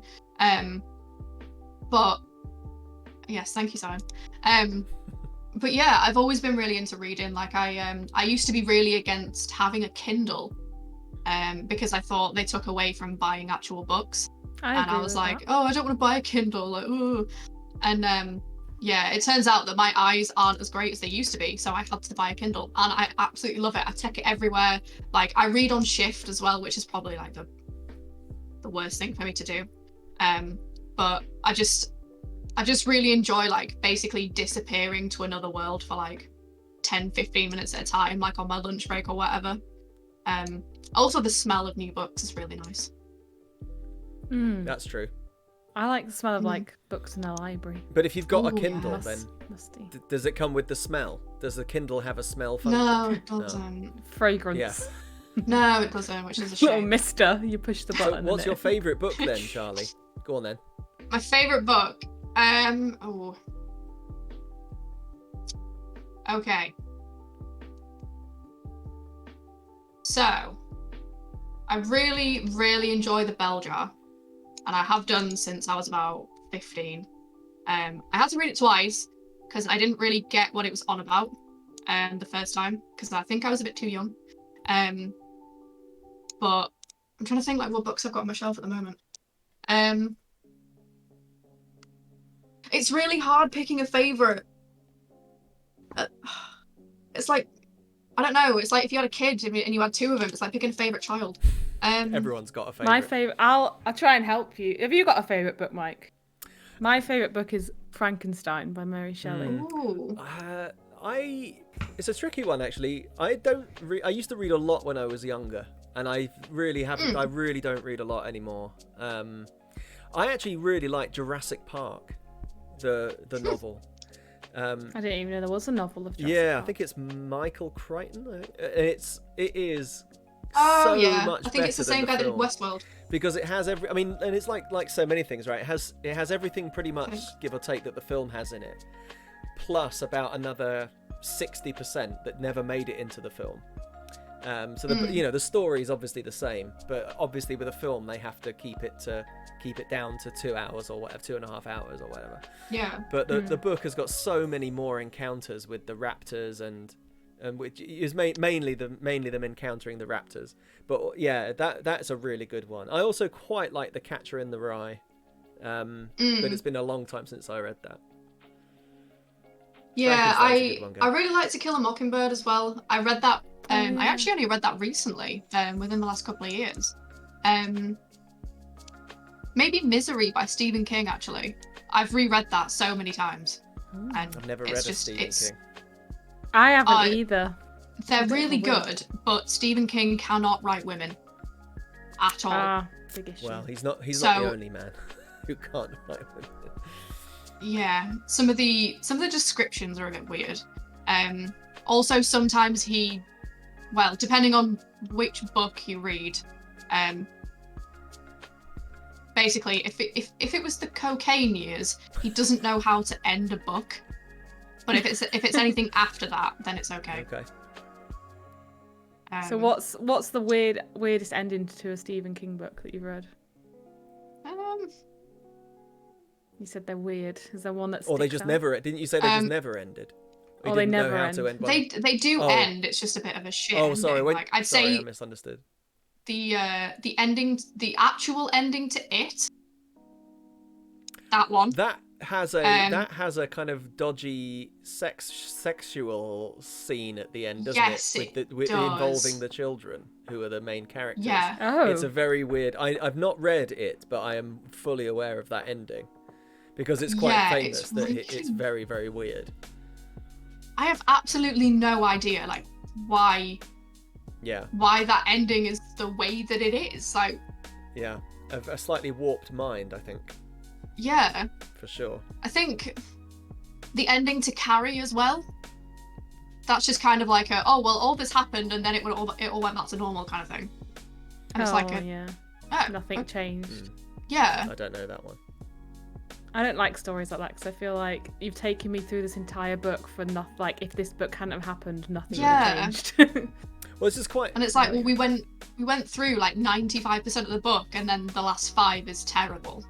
It's quite a good segue into a question that we've been asking people about film.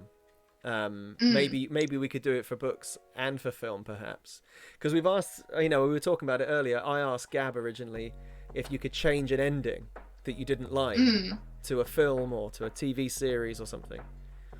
What would you change, and what Oh, I know what our answer. So you start with one that you presumably start with an ending that really annoys you or that you don't like, you think didn't work, and then make it to what you think it should be. Go on, Charlie. This is going to be the rest of the show now. No, it's not. I'm deliberately not going to talk about it aside from mentioning it. So TV show, Game of Thrones, fuck that ending. Book. I don't know if anyone has read the Dark Tower series. Oh, I haven't. Tam likes them. But I have never been so pissed off in my life reading the end of that. I'm not going to spoil it, but I was very, very pissed off. You may have to spoil it in order to tell us how you'd change it. Okay, so basically, the entire Dark Tower. Right. So spoilers for the Dark Tower. Get out now while you can if you don't want it spoiled. Now the spoiler tag's on. Spoiler alert. Yeah, done. The whole premise of the Dark Tower, right, is that there's a guy following a gunslinger through paths of time or into different worlds and stuff, and he's trying to find the Dark Tower because that's where he believes that he can finally kill the guy. I can't remember what his bloody name is.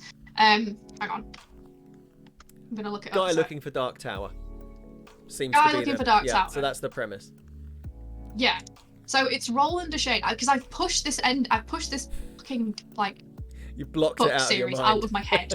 I blocked it out because it pissed me off so much. It came out 30 years ago, so that's fine. We can kind of spoil that one. But basically, Roland is the last gunslinger who's chasing the man in black. And he's going through like this entire journey to defeat him. And everything revolves around the Dark Tower, basically. And the way it ends is he gets to the Dark Tower at the very end, and then the story starts again. And he finds out that that's all he's been doing for years. Oh, I like that. And I was so annoyed that nothing would ever like. You're never going to get a conclusion. Is that? It would never end. Like it was basically how the same. Oh no, this is lagging. Oh dear. It's the same as I feel about Game of Thrones. It was like the entire build-up was for nothing, and like nothing really mattered in the end. Is there is it just one book, or is there a sequel? There's quite a few of them, aren't there? There's 7. Yeah. Oh right, okay. So is this at the end of the 7 books then? Yeah. Or is this? Oh, okay, yeah, that's annoying. Yeah. I thought we were on about one book. I was like, that's kind of cool, Oh. and you could go on, and the next time it changes. No, that's no. 7 So books. at the very end of like this whole book series, it's like, oh, he just starts again, and that's all he's been doing for thousands of years. And I'm like, what? Like, I just spent months reading this. You want him to be like Neo from The Matrix, don't you? Where spoilers for The You want Matrix. Who's not seen The something to Matrix? happen. He has to. You want the guy that you're following to be the one that changes everything. So the story could be the person in your position has been doing this for thousands of years, but this time he manages to figure out a way to break the cycle. That's what you want. That's satisfying. Yeah. Because then your character actually achieves something rather than just. And it all starts again. And it all starts again, or it was all a That dream. Like that would annoy me a lot. And that's like because it's another Stephen King. Like I said, he doesn't know how to finish books. So he just doesn't. And I feel so he just doesn't. Yeah. And I got to the end, and I was like, I'm genuinely hurt. I'm genuinely hurt that I spent so many hours reading these books and putting so much effort in for it to basically be like, oh, it's never gonna end because it literally just starts again. I was like, yeah, I feel you. I feel your pain and misery. I'll never not be annoyed about The Sopranos. It'll annoy me for the rest of my life. I know your opinion on The Sopranos. I'm just so annoyed. Because I love. I mean, to be fair, I get it. I loved him, and I want to know what happens to him. I want to know. Tell me. But that's the thing, because it's from his point of view. You're not gonna know.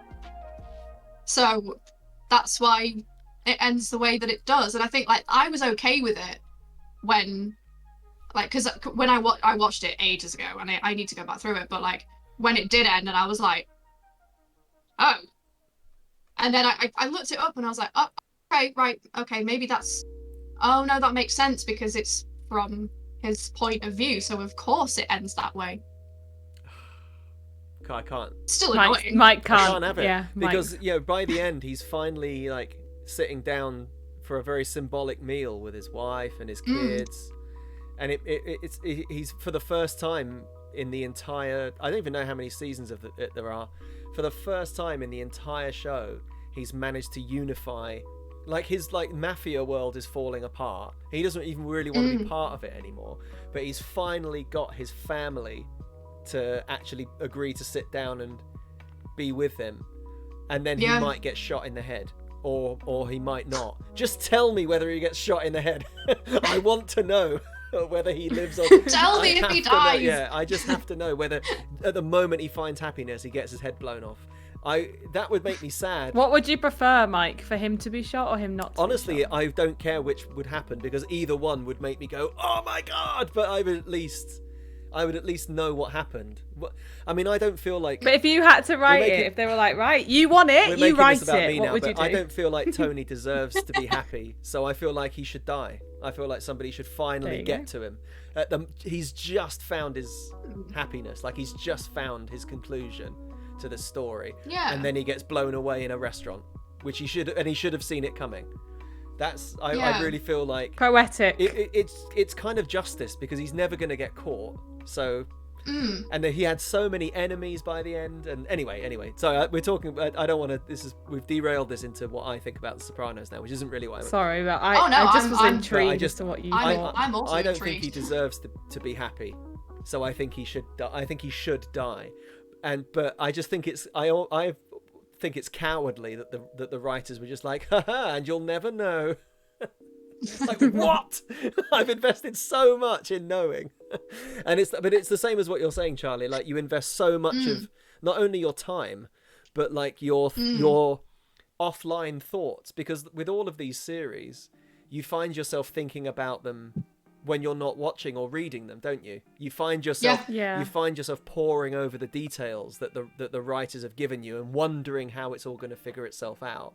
And so when you get to an end and then they're just like, and the same thing happens again for thousands of years, the end, you're like, how about just give me a conclusion? Yeah, I get that was like me for Pretty Little Liars series. I told you that the like big enemy was like someone you don't know until the last episode. Like me and my friend used to like we got pen and papers out and we were like, right, it can't be this person because they were here when, like, we were trying to figure it out as the show went on, and then you give us someone that you've never shown us before, didn't know existed. That is such a cop out. It was the same, and I felt the same way about Lost too. Me and my friends that I was watching Lost with, there was 4 of us all living together at the time when Lost was actually on. You know, we weren't watching it as a box set, it was actually coming out each week.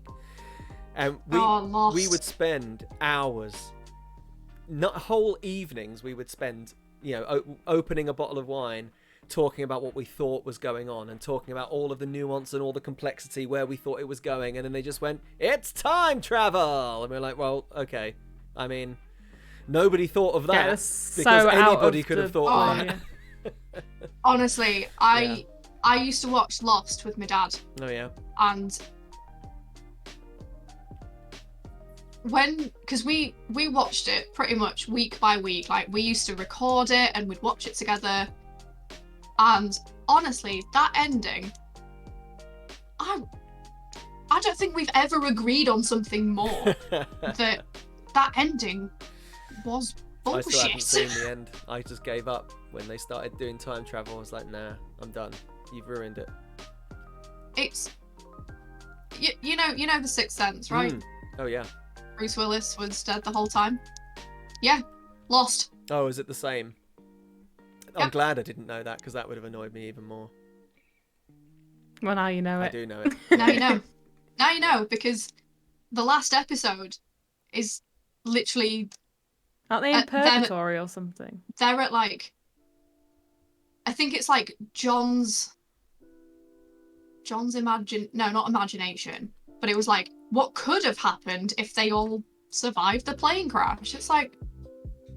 It's like 11 seasons of that. There was so many episodes. I didn't tune in to find out what might have happened. Yeah. I want to know what did happen. Yeah. That show, I loved that show for a while. For like 2, maybe 3 seasons. I loved that show. I just... Honestly, like, the ending to Lost just kind of upsets me a little bit, but the ending to Game of Thrones pisses me off, so I'm not going to go into it because I will go on a massive rant about it, and I'll still be here in about 3 hours. I think everybody agrees with you about Game of... I've never seen it, but I think almost everybody we've asked this question to who's seen Game of Thrones has said that would be one of their answers. So it obviously is quite a controversial ending. I think we should bring some positivity back in and ask what's something you've watched or read that like you've walked away and thought that was the perfect or like ending. life-changing. And I asked this because I finished Queen's Gambit, which I won't spoil because it's still new, but that is the most satisfying ending I've ever seen to anything ever. Like that ended and I was just like, yeah, that they covered everything. Everything was perfectly tied up. Do you know what? I'm gonna disagree with Scruffles about Parks and Recreation because I feel like it was all very nicely wrapped up.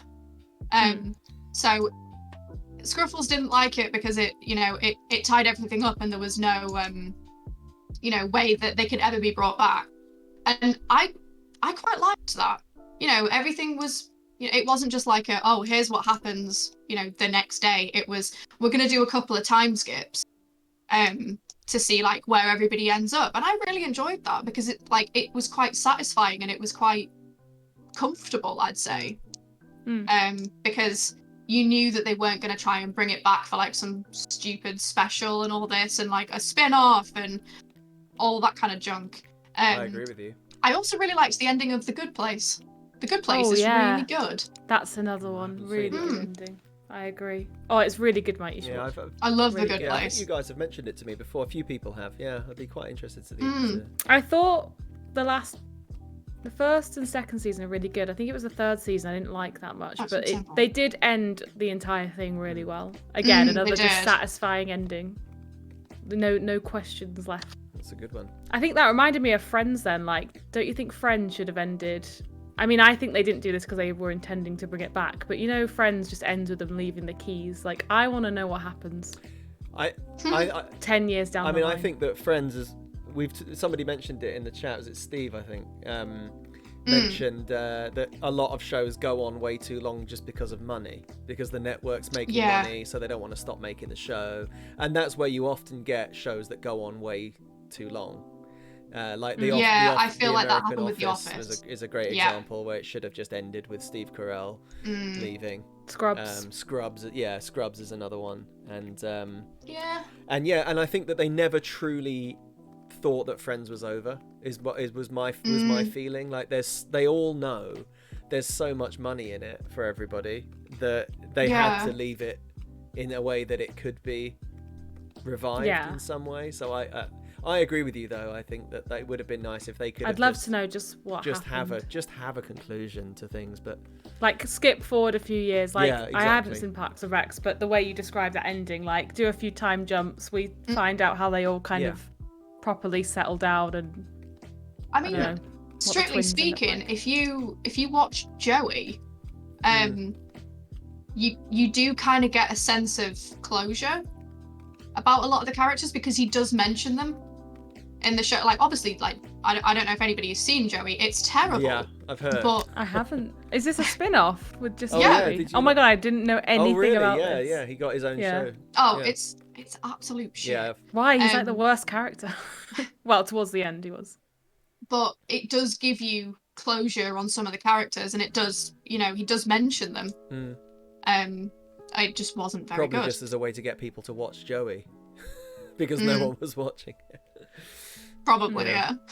Well, that's a good one. That's a couple of good ones. I've just seen a question from Steve, which is, cool. He's put, Charlie has been all over the world. Where is the favourite place she has been and why? And her least favourite and why? Ooh, okay. So my favourite places that I visited are Tokyo, because it is just absolute, just flashing chaos. It's Overwatch, like there is the city. It's basically I can imagine that. It's just like I've never been somewhere that is so outwardly weird, but it's okay. It's just like everything is very like everyone's like wearing bloody like maid outfits, but it's okay because they're promoting like a cafe, or there's like giant Hello Kitty buildings or like massive Sega building, and it's just like okay, cool. So that's jealous. like on the side of a building. Yeah. Don't they have like a Pokemart? Didn't they open like a Pokemon shop? Yeah, there's a Pokemon Center, and I went there for my birthday. And if you tell them it's your birthday and like prove it, they give you a card and like free stuff. That's cool. Amazing. I've still got it like in a box. Like I'll get it out when I'm on shift and not doing anything apart from refreshing 15 tabs. But I'll take a photo of it and I'll put it on my Twitter so you can have a look at it. But they give you a card and like a crown and stuff, and it's just cool. It was so cool. So I really enjoyed Tokyo. There's a giant Godzilla on a building as well, just because. He just kind of hangs out on the side of a hotel building or something. I think my other favorite is Washington DC. I'm really big into American history, especially the American Civil War, which is a really strange thing for me to be into. But I really enjoy reading about it and finding out like all the history behind it and stuff. And there's a lot of history in the capital of DC, and because it's all in like roughly the same area, you can just cycle to it, and then it's all just in the same area, so it's not like you have to go miles out of the way. You know, like London, you've got to go to like, you know, 5 miles out the centre to go do this thing, and then you've got to go like 10 miles south to do something else. It's not like that. Like, it's all in one place. I think my least favourite place, and I've talked about this a little bit before, I despised Moscow. Absolutely hated it. It was unwelcome. It was really unwelcoming. It was really unfriendly. From my experience, Russians aren't a friendly bunch anyway. But Moscow was just, it was so grey, it was so boring, and it was just like, I didn't feel safe when I was there at all. I quite like St. Petersburg. Not a feeling you want. Yeah, it's if you're going out into a city and it's just horrid, and you'd prefer to just get like the next flight out of there, it's not going to be like a great holiday. Were you by yourself or were you with people? No, I was with my ex at the time, and we were doing like a bit of a month tour around Europe. So we'd been to like Denmark, Norway, Sweden, Finland, and then Russia that way. Yeah, and then we went to Budapest because we got a flight, and then we got a train all the way back from Budapest to Leeds. Wow. What? Which took bloody That's ages. Amazing. I want to hear about that train journey. So it's not like one continuous train. Right. It was a train to Munich, where we stayed the night, and we dropped into Austria because we went to Salzburg, and then we got a train to Paris. I hate Paris. Paris is a shithole. Yeah. Absolutely. Isn't that one of your favourite places in the world? I don't like the people in Paris, but I like Paris there's certain areas of the city centre that are just wonderful. Yeah. But there are parts of it that suck too. So I can see why you could go there and not like it, but I do quite like it. Yeah, I wasn't a huge fan of Paris, but it's not my least favourite place I've ever been to. Like, I prefer to just not go back, like if I can help it. But then we got the Eurostar to London, and then we got the train back to Leeds, and it took us I think it was like a month in total. But yeah, we saw some interesting stuff. We saw there was a gun deal outside of our hotel in Moscow. A gun deal? Oh my god.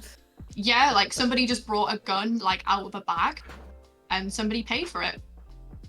And well, where else are you going to buy your guns if not in the street outside a hotel? My God. Yeah, I guess. God. Jeez, yeah, so Moscow was really unfriendly. Okay. I also had a really bad experience in Brussels. I think it was because I went in 2017 to Brussels, and I went by myself, which in hindsight I probably wasn't the best idea. But it's a weird city, Brussels. Sorry, I'm getting a phone call, and I don't know who that is. I'm just gonna. Nope, Brussels is a funny city because I've been there a few times. It's got some really lovely bits, like any major city, like capital city in Europe. It's got some definitely. really lovely parts. But you can genuinely just take a left, and it feels like you've changed to a different continent. Like, it's such a strange city in that way. Like, every street is so different, it feels like. So yeah, and I felt quite unsafe in Brussels actually a couple of times for that reason. I'm sure it isn't. When I went in 2017, it was like, I think it was just after, I think it was about a year after the Brussels bombing. So the police were all on high alert, like all the police were walking around with guns, and there was just like a lot of shifty characters everywhere, and I was like, I'm really not enjoying this. Like, I went there for my birthday, and I just that doesn't sound like a good vibe. No, yeah. I did really enjoy Ghent though. So if anybody gets the chance to go to Belgium, go to Ghent. Ghent's way nicer. Yeah. Oh my God. And Bruges as well. Stuck. If anyone's... This looks very colourful. I didn't like Bruges. Oh really? God, I loved it there. But I mean, I went there in very specific circumstances. I went there in the middle of summer. It was the World Cup was on. We stopped there for a day. Like we got there late morning and left early evening. So I was only there for like a daytime. But we basically just bar hopped, had little drinks outside the pubs, watched the football. It was amazing, and just walked around the city. I mean, there's some lovely sights, but what did you not like about it? I think it was probably the people, to be honest, because I was on my own, I got stopped it must have been like literally every 10 feet or something to be like, can you take a picture of my family? Oh, God. Can you take a picture of this? And I was like, no, leave me alone. And I couldn't bloody go anywhere without being stopped and asked if I could take photos of like weird Americans and their family. And I was like, no, leave me alone. Holiday. That's such a strange thing to happen in a foreign country. Oh my God. I know. I didn't have a look about you. Yeah, you must just look like a you take a nice picture. Yeah. I take okay photos. Don't say that, or they'll be back. Like other people. Yeah. Keep it to yourself. Should have just said I'm a technophobe. I don't know how to use a camera. I don't work in IT. I don't know anything about technology. I hate it. Give me a call if you want me to pick a lock. Yep. Let me know if you get handcuffed to a chair and then I'm your gal. I can help you to not get that stolen, if that's the advice you can give. Interesting. But yeah, I didn't really enjoy Belgium all too much. So you've been been to a lot of places then, Charlie. A lot of places. I have. Where else have I been? I've been to most places in Europe, I think. I really like Malta. If anybody gets the chance to go to Malta, you should go to Malta. Malta's beautiful. It's really nice. I've got a friend actually that lives in whatever the capital of Malta is. I've forgotten the name of it now. Oh, Lucca. No, it's not. Lucca's where the airport is. I thought Lucca was the capital. No, the capital is. I can't remember. The capital of Malta. Oh, Valletta. Valletta. Oh, Valletta. Yeah, I've stayed in Valletta. Valletta's a really cool city, but also the very, very north of the island is really beautiful as well. That's a good tip. People don't think of Malta as a destination, I think, when you're looking at holidays, but you can get some really good deals, and it's such a lovely place. Oh, yeah. I think it cost me 50 quid to fly from Leeds, Bradford.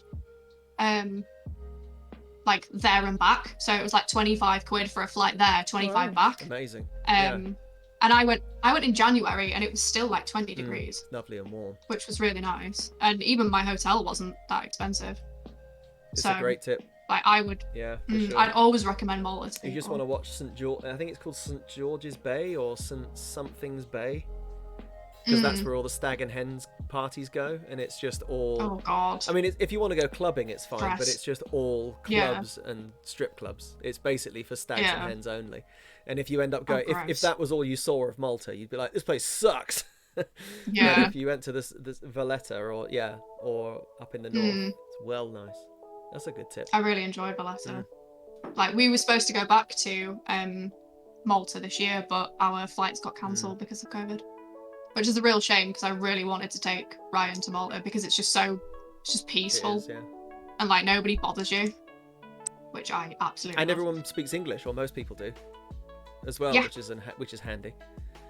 Yeah, it's either Maltese, a bit of Italian, or English. So. Yeah, and they have a Cinnabon. Do they? Which I was a big fan of. Oh. Yeah, they do. I'll have to head back it's on the front of Slima. Yeah, I think it's called Slima. There you go. Yeah, it's like next to Valletta. So for the most exotic Cinnabon in Europe. Oh yeah, 50 definitely. quid return from Leeds. I was a big fan. Perfect. There you go.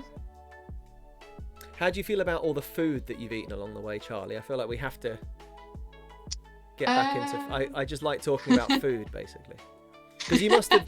I'm always up for a conversation about food. You must have encountered lots and lots of very specific food on that trip, all the way through Europe. Yeah, Tokyo, I can imagine. And Tokyo too. I mean, the food must have been Yeah, incredible. so I've eaten a lot of weird fish. I hate to admit it, but I have tried bluefin tuna. I didn't know that it was, that bad before I tried it. But it was nice. Probably wouldn't do it again. I've tried octopus, and that was that was weird. I'm not a big fish fan myself. See, I'm all right with fish. I'm veggie now, but at the time I was like, oh, I want to try this. I've eaten sea urchin, and that's genuinely I think that's the worst thing I've ever had. Yeah, very weird. Did you have to break into it yourself? No, we just had like the squishy bit. Oh, okay. But God, it's so gross. I don't know. I'm usually like, I'm not really picky when it comes to food. As long as it's not meat, then I'm not really too picky. When it comes to food, I think I was really surprised by the portion sizes in America, because oh my God, it's pretty outrageous. It's just massive, huge. I was amazed by the bottles, like the Coke bottles and the Sprite bottles. Like they were, when I went, like huge. You know, like a bottle of Coke you get from the Asda. It's like double the size. It's enormous. And the booze is the same. We went to. I wouldn't know because I was 20. Oh, Gab. Just tell them you're 20. Yeah, so when you go to like people's houses and they pull out a bottle of Jack Daniels and it's like a 1.5 litre bottle, and you're like, why have you got this much Jack Daniels? Like, oh, it's like, where did you get this from? That's just how they come. Yeah, I think if you go to Costco in the States, you're likely to get massive, great bottles.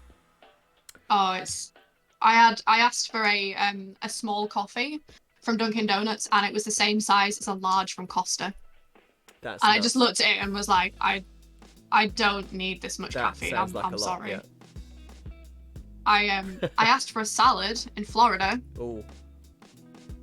And it came with bacon on it. And she was like, the waitress was like, oh, do you want like any dressing or whatever? We've got salad dressing. And I was like, okay, yeah, sure, I'll just bring it over. And she brought me like the entire bottle, like not just like a little tub. She brought me a bottle, and I was like, what am I supposed to do with this? And then she came back after we finished the meal. I couldn't finish the salad because the plate was like, it must have taken up like half the table or something. Yeah. And she was like, oh, honey, did you not want your salad dressing? I was like, woman, this is a bottle.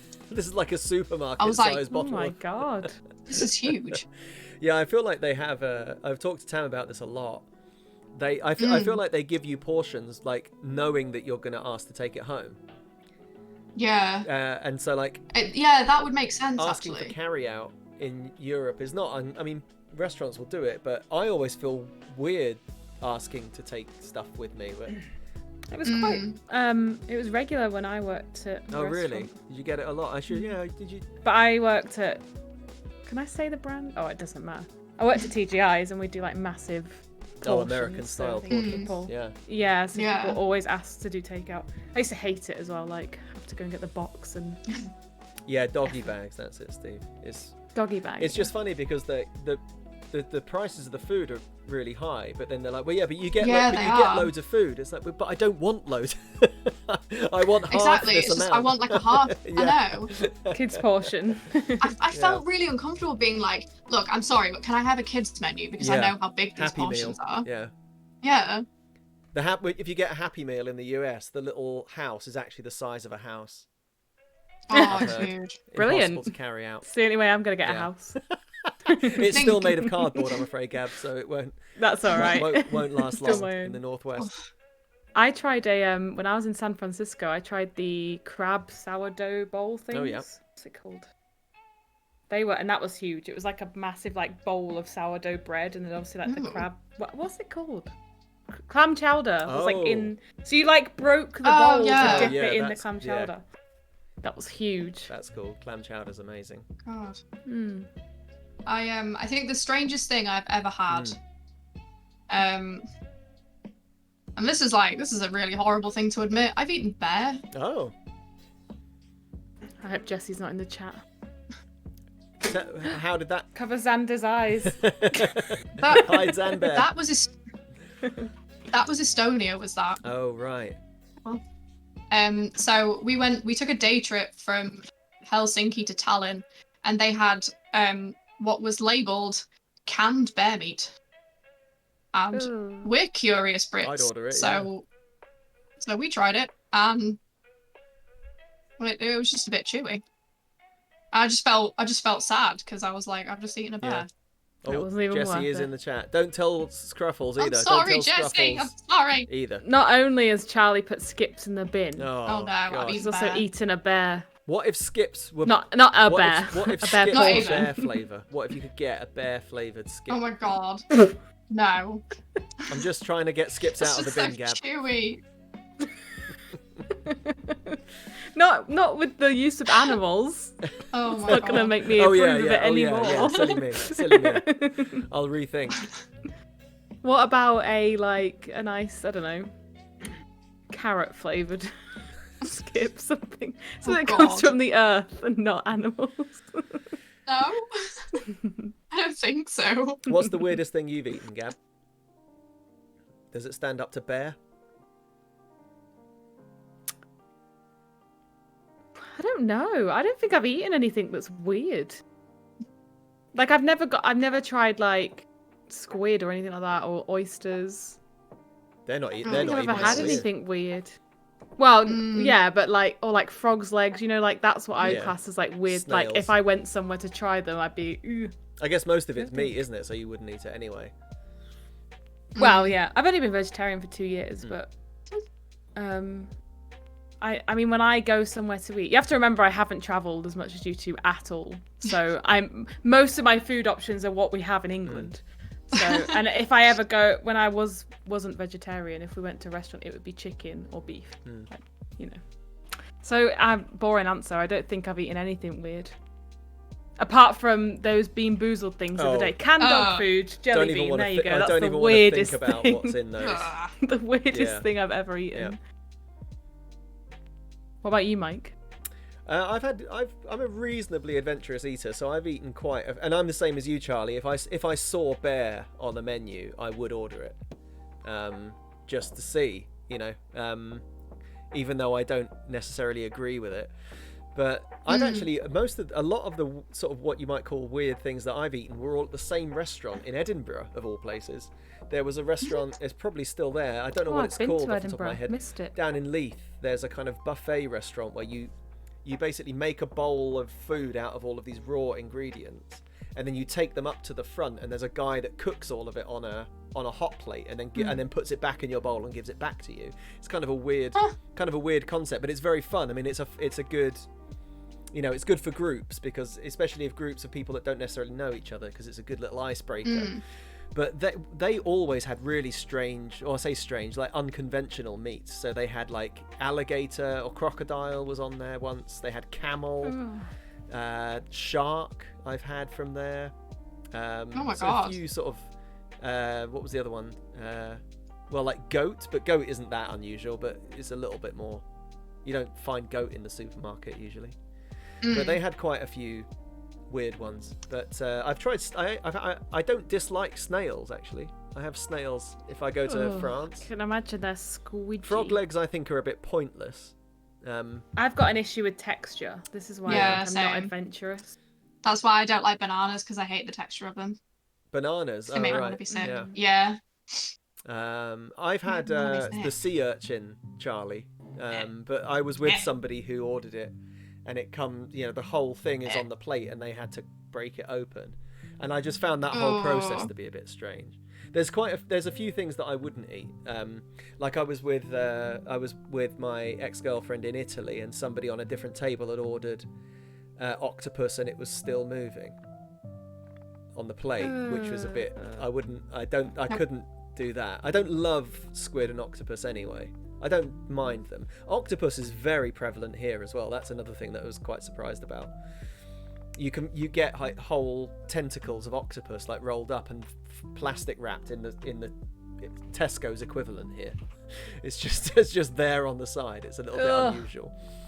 But I like it. Texture is a big one for me. Yes, yeah, there's a lot of foods that I don't like just because of the texture, not because of the Hibachi taste. grill sounds about right. I can't remember what it was called, but yeah. Frog legs are a bit pointless because they're so small. So you just need to you end up ordering loads of them. And I never used to like oysters actually until I met Tam, and then she took me out for oysters in Montreal, and they were amazing, and I really like them now.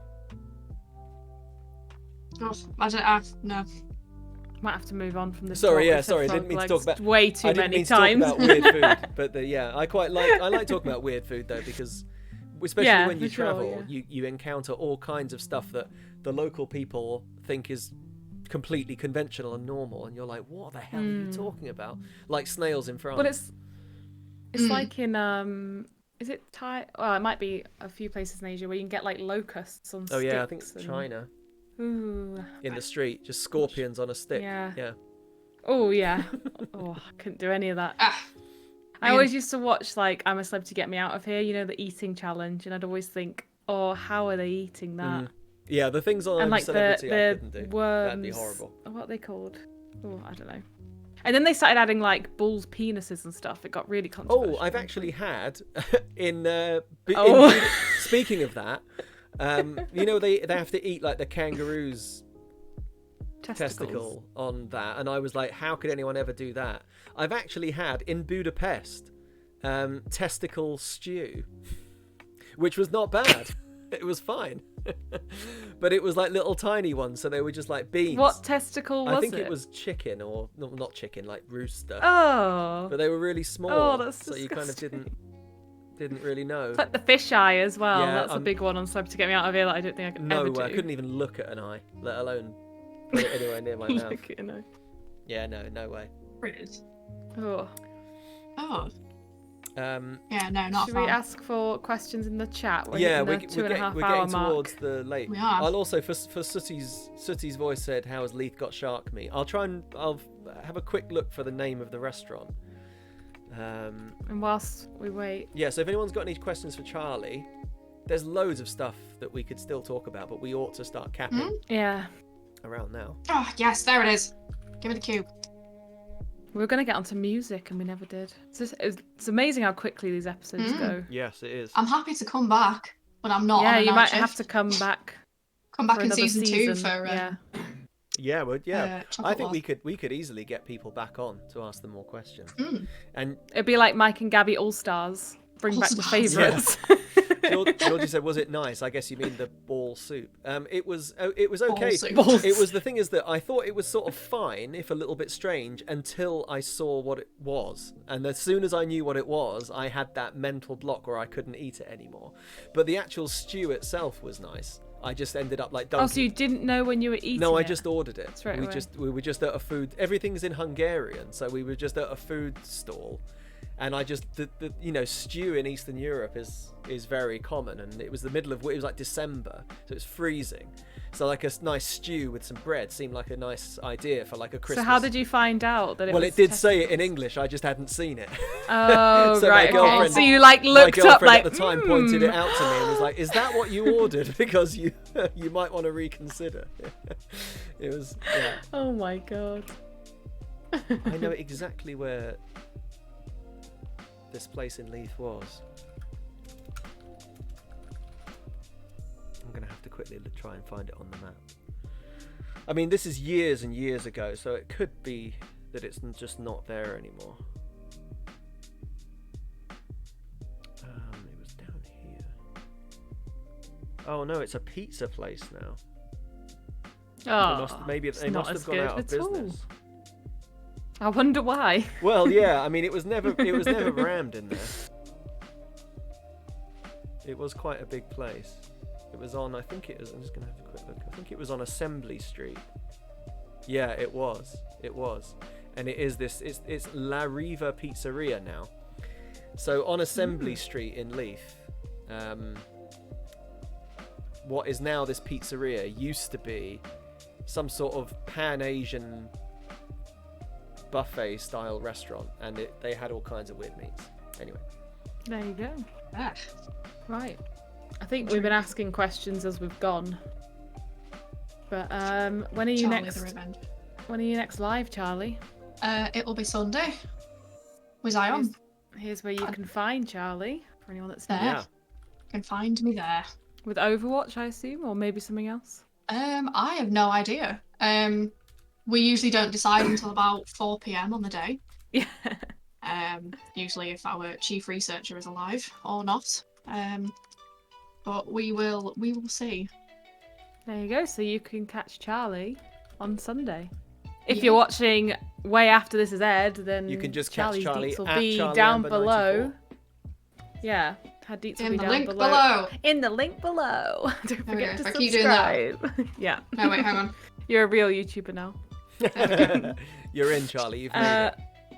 Mike, Like and when are you subscribe. live Yep. next? When am I live next? I'm actually live tomorrow for the Super Streaming Soccer Saturday drinking game to finish the final 4 games of the season with my mighty AFC Rushton and Diamonds. So if anybody fancies some nonsense Football Manager drinking related chat, tomorrow at 5, I think I said 5 o'clock UK. I think you said 5, Yeah. yeah. So because I was going to be streaming tomorrow at 6, but I think I'm going to go earlier so I can be around for the drinking games. Cool.